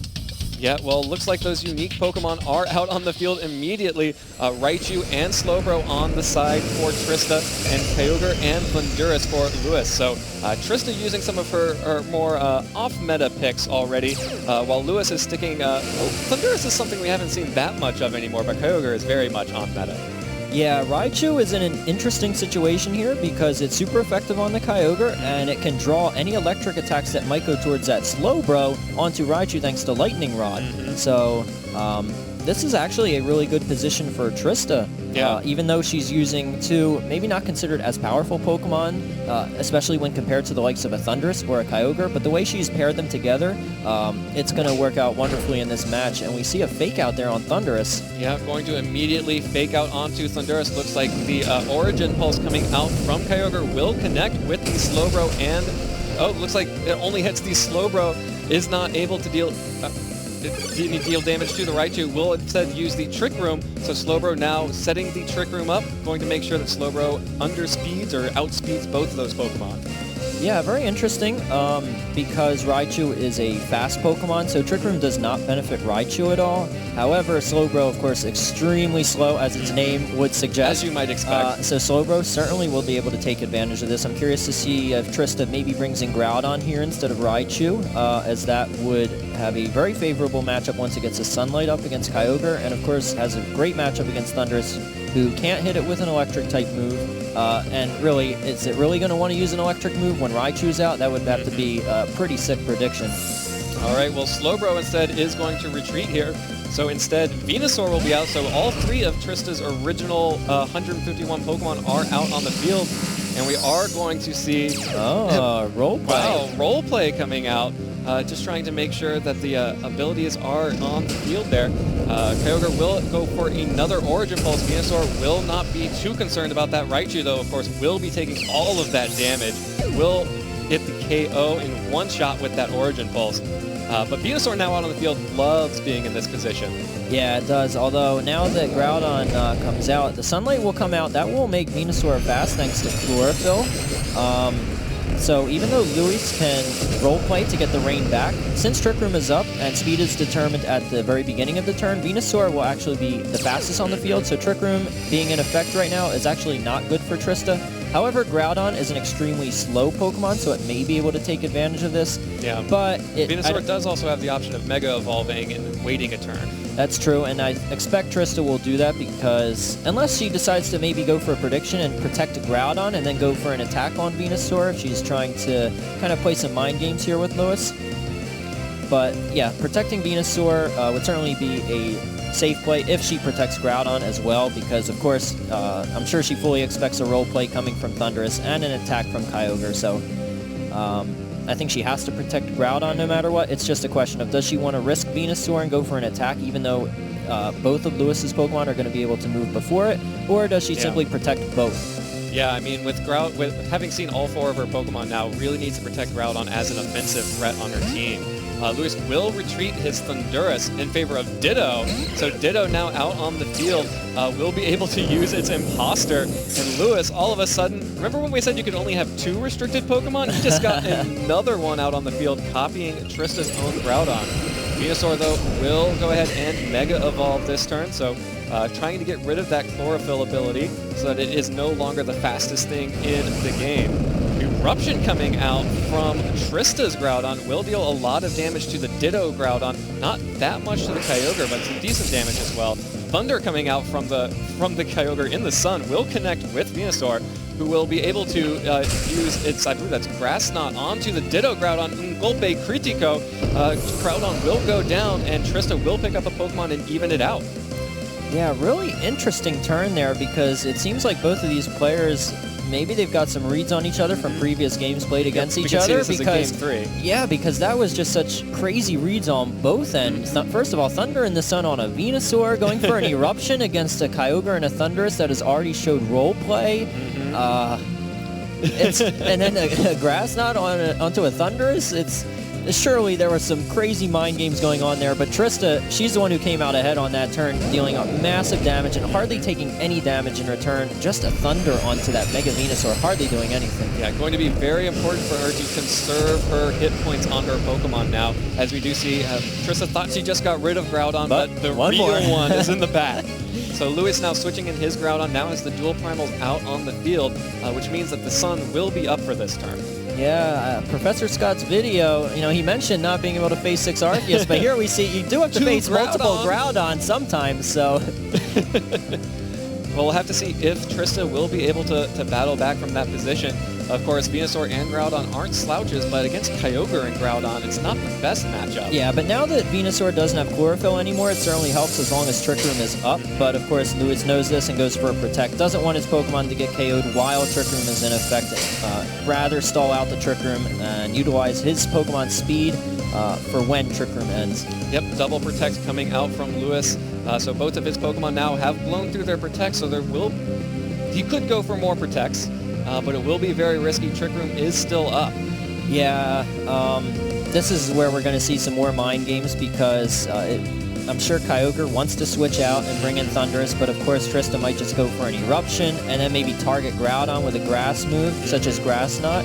Or because Sleep Powder could be a problem. That's another potential option because I don't think Trista really has to worry about Kyogre here. I don't think it can KO either Pokemon since Venusaur has Thick Fat and is very bulky. I don't think an Ice Beam will knock it out. So I think Trista can just focus on this Groudon, knowing it protected last turn, so the odds of another Protect being successful aren't that high.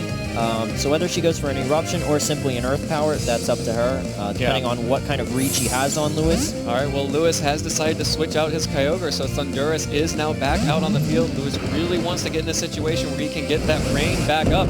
The Eruption coming out from Trista's Groudon will deal a lot of damage to the Groudon. Another critical hit onto Groudon. Thundurus, though, will go down. So just like the Ditto, Lewis's Groudon eats another critical hit, and a Grass Knot coming through onto Groudon will be enough to pick up the KO. So Trista, with that Eruption, picks up the KO on Thundurus on the switch-in, and picks up the KO on the Groudon with the help of that critical hit and with that Grass Knot. Yeah, and I think that's going to be game. What a great turn for Trista. Not sure how much that critical hit mattered. Eruption did massive damage and put it into that Grass Knot KO range because of the critical hit. But Grass Knot is based on weight, and Groudon, a very heavy Pokemon, doesn't have the highest special defense, so maybe Grass Knot would have been enough to pick up the knockout, but we don't know. Yeah. So that's something that it's unfortunate for Lewis because this is an elimination match here. But for Trista, I'm sure she's very glad to see that. Doesn't have to worry about any kind of damage rolls, just gets to pick up the KO, and now she's going to move on to 5-2. Yep. Her hopes of Day 2 Worlds are still alive. Yep, should be able to just switch this Groudon out for the final Pokemon, the Slowbro, back out on the field. Of course, with that Groudon in the back, Trista can now just bring that in a little bit later, reset the sun, and that Kyogre. Kyogre deals a lot of damage, but not in the sun, and especially if it can't even hit the Pokemon in the rain. No, it hasn't been too accurate this battle when it comes to its origin pulses, though its Thunder has been pretty accurate. Yeah, it's Thunder in the sun. Yeah, just that Thunder in the sun is more accurate than Origin Pulse in the rain. Thunder in the Rain, though, is going to get another critical hit onto Slowbro. A lot of critical hits in this match, but Grass Knot coming out from that Venusaur is going to be enough, and that's going to be game. Trista Medine will take it in 3. His team, which is going to be Rayquaza, Amoonguss, Crobat, Zapdos, Kyogre, and Mawile. We're going to have to wait until we get into the match to be able to show you Paul Chewers. But looking at Ricardo's team here, what really stands out to you? I think the Zapdos and the Mawile. Mawile is a really interesting Mega Evolution because of the fact that it's really strong against so many Pokemon, but it's also relatively frail. Kyogre, Water Spouts, or Origin Pulses can dent it for a lot, and obviously it's very weak to Groudon. I think that's one of the main weaknesses of Mawile in this format, but a well-protected Mawile can have so much of an impact depending on the team matchup, and if protected correctly, can really have a huge impact. But there are two, of course, Mega Evolutions that are possible on this team with Rayquaza and Mawile. Looks like we're going to get into it. Oh, here we go. So we've got Smeargle and Suicune coming out for Paul Chewer, and Zapdos and Crobat, two flying types, coming out for Ricardo Apamea. So this kind of looks like a 2015 match, if anything. Yep. Suicune, did not expect to see that, definitely. Zapdos, Crobat, and Smeargle, all Pokemon that we have seen before. But the Suicune here is quite interesting. It is obviously weak to Zapdos because of the fact that Zapdos has that super effective electric type attack. And, Crobat here could potentially taunt Smeargle, and we could see a potential crafty shield to block the taunt, but I think Paul, is not in the best of positions right now. So Paul's switching out that Suicune to try and avoid some super effective damage from either a Thunderbolt or something from Ricardo's side of the field. Primal Groudon coming in, obviously having that immunity to these electric type attacks. But there could be a lot of speed control used in this in this turn, Zapdos has access to Thunder Wave and to Tailwind. Crobat has access to Tailwind too. So are we going to see Ricardo trying to set up here? A Taunt coming out onto the Groudon there, trying to stop Suicune using anything. And there's the Dark Void. Dark Void is going to hit both Pokemon, or it's going to hit one of the Pokemon on Ricardo's side of the field. Crobat is going to go to sleep here. Is it got a berry to wake up? It does. There we go. So crocking the Lumberry there on Crobat. And Zapdos, though, is going to take a turn of sleep. Yeah, a lot of interesting information there. First of all, Zapdos going after the Smeargle, and second of all, Crobat choosing not to taunt the Smeargle, still outspeeding it, but taunting the Groudon instead, maybe preventing a potential Tailwind and expecting maybe a Protect or a Spiky Shield or some move from the Smeargle there. But if you're Paul, you're probably pretty content there. You get your Groudon in for free, you put the Zapdos to sleep. Crobat, of course, is still an offensive threat. You do have to watch out for the fact that Crobat can outspeed you, and Zapdos could potentially wake up this turn as well. So pretty interesting turn one there. A lot of important information for both players to note. And Paul getting the accuracy boost with his Smeargle will be pretty good as well. I mean, if you're on Ricardo's side of the field, you've now got to worry about more effective Dark Voids. So actually Smeargle is going to be leaving the field here. Paul wanting to make sure that it survives for later on in the match. And we're going to see the Rayquaza coming in. Airlock is going to activate. And we're going to get the Tailwind coming out from Crobat here. So Ricardo is wanting to build up for later on in the match, and a big eruption coming out from Groudon. How much damage will this do to the Pokemon? So we've got Crobat surviving with just 1/3 of HP left, and the Citrus Berry activating on Zapdos as well, which will take it to just over half HP. Is that wakes up though? There we go. And we see the Thunderbolt coming out. It's going to hit onto that Rayquaza. Rayquaza surviving just under half HP there. So, yeah, I mean, it's a good turn for Ricardo. He managed to get his Zapdos and a Tailwind up. Yeah, definitely. I think that Wake Up helps you out a lot. And we saw that Paul tried to go for the Protect there, but it cannot because Crobat was able to taunt it earlier. That Tailwind's really nice, so you do have to still be a little bit worried. You don't know.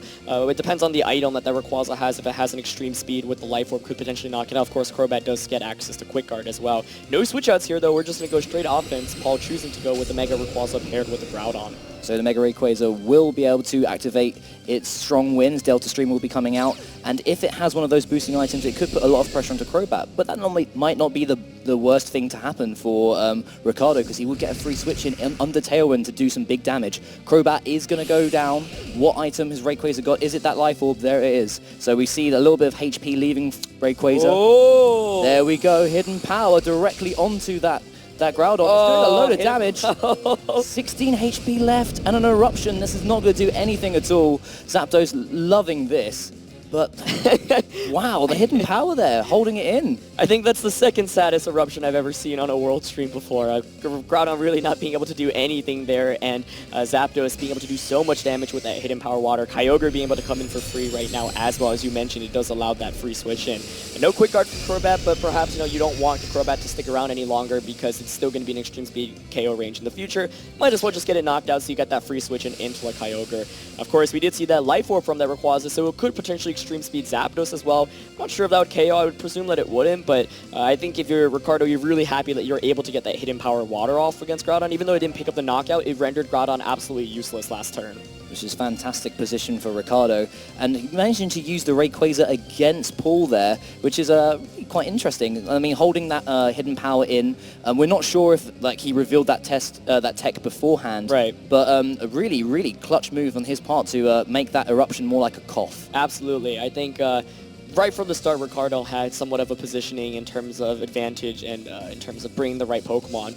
And even though surprising Smeargle was able to outspeed the Zapdos earlier, it still ended up not mattering too much. And there we see a Protect coming out from the Rayquaza there. Groudon's also going to Protect. He's trying to stall out this Tailwind, especially with Kyogre on the field. He doesn't want to take any super effective Water-type damage, or just a big Water Spout will do a lot of damage to Rayquaza as well. And he is going to use that Water Spout. Thunderbolt is going to go into a Protect as well. And he's just got to try and stall out this Tailwind as much as possible. You can see both Pokemon going down here. Yeah, definitely. I mean, this is what you have to really do against Tailwind, because Tailwind is not a very long term of speed control. It goes over quickly and expires quickly. So when you have as many Pokemon as Paul still does, being 4 Pokemon, if you can make some smart switches and capitalize and switch into moves that aren't super effective, then you can maybe stall out the Tailwind without losing too much momentum. And one of those Pokemon that will be able to do that is the Suicune there. So we've got Zapdos going to take an extreme speed from... Oh! That is a lot of damage from Mega Rayquaza. It takes a paralysis for its problems, but it manages to get that Zapdos off the field. And are we going to see the big Water Spout coming out from Kyogre? It's going to pick up a knockout if it does. There we go. So the Water Spout is going to land. It's going to take some big damage onto the Rayquaza. How much? Suicune takes a hefty chunk there. It does. But the Zapdos going down now means that it's not a reliable way to hit the Suicune in terms of super effective. You'd imagine that if Extreme Speed did knock out the Zapdos there, then Ricardo would have been able to get a free Thunderbolt into that Suicune slot. Even if that doesn't pick up a knockout, it does a lot of damage. But Paul here still doesn't have the most offensive lead or kind of positioning, and we still have 2 restrictions here on Ricardo's end. So not the end of the world for Ricardo. I think he's still in a relatively good position. So we see the Rayquaza coming onto the field for Ricardo. Smeargle hitting the field for Paul Chua. So Tailwind is now down. So Paul has the option to be able to set up a Tailwind on his end with Suicune.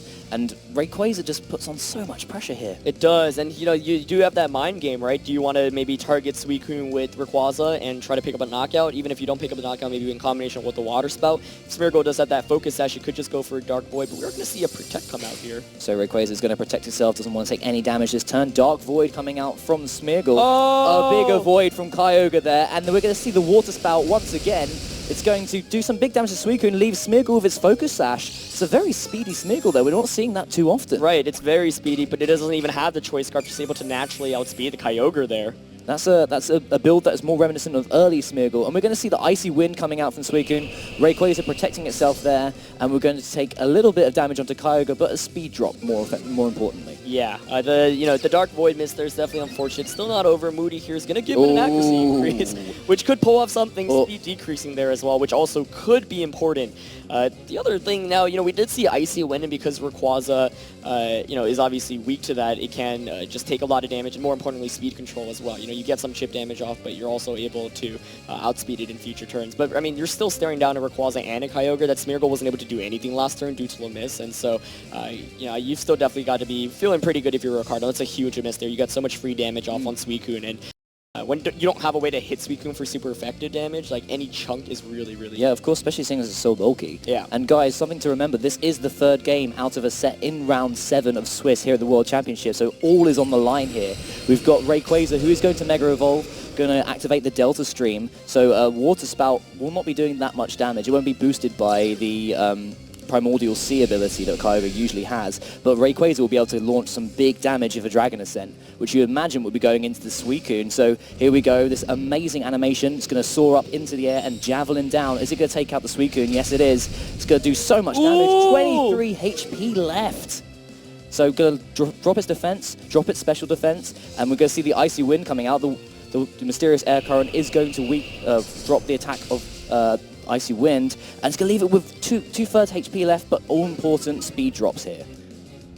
Yeah, we did see the speed decrease on Moody, but Icy Wind also is able to connect. So yeah, Smeargle is going to be able to outspeed here, and that's big for Paul. So there's that accuracy boost that we saw coming into play. So is it going to get both Pokemon? We've got Kyogre here, and we're going to see Rayquaza fall asleep as well. Ooh, so it's a good...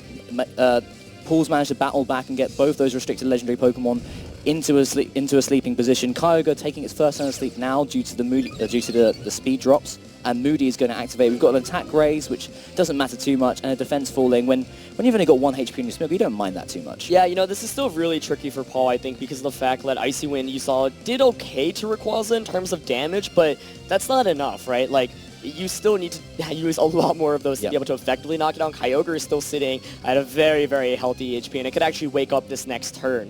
So we did see the Mega Evolution, so if Kyogre goes for a Water-type attack right now, Groudon maybe can capitalize off that, but once these Pokemon wake up, it's basically game over. So the question is, can Paul do enough before they wake up? And that's going to be really difficult, I think, for him to manage. But the Groudon setting in the sun here means that Icy Wind will be able to do more damage, and if Suicune has Ice Beam... Yep, that changes everything. It does. So the Rayquaza now is going to take its first turn of sleep, looking to use extreme speed there. Icy Wind once again.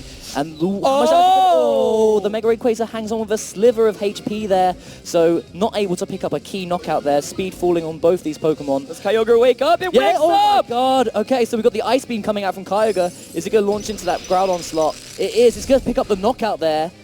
So Groudon has left the field. It's just Suicune and Smeargle left for Portua. Yeah, I mean, that's a that's a big turn there. Oh, yes. Like, Rayquaza almost gets knocked out by the Icy Wind, doesn't quite. I think if you're Paul here, you might have actually been playing for maybe a timer win because you can't do enough damage to Kyogre, but if you can, play well enough and maybe get lucky with some sleep turns, you can put the Smeargle to sleep. You can see here that Paul might be trying to go for that timer advantage at this point because he can't do enough damage. A Suicune and a Smeargle definitely can't out-damage Kyogre, and I actually remember that Paul was able to win like an 8-minute timer match at Regionals. It was a 1v1. He was able to call when a Smeargle would wake up or when in Dark Void at the correct turn. Oh, wow. Yeah, so, you know... This is something that must be crossing his mind at this point, Absolutely. Right? I think, you have to realize that your Pokemon are very weak, but if it's a 2-on-1, you still end up winning, no matter how low HP your Pokemon are and how healthy the opponent's Pokemon is. So, yeah, that's another win condition that you guys can bear in mind if you ever take on the Video Game Championship Series. You don't have to knock out all the opponent's Pokemon. You can take it down to the timer.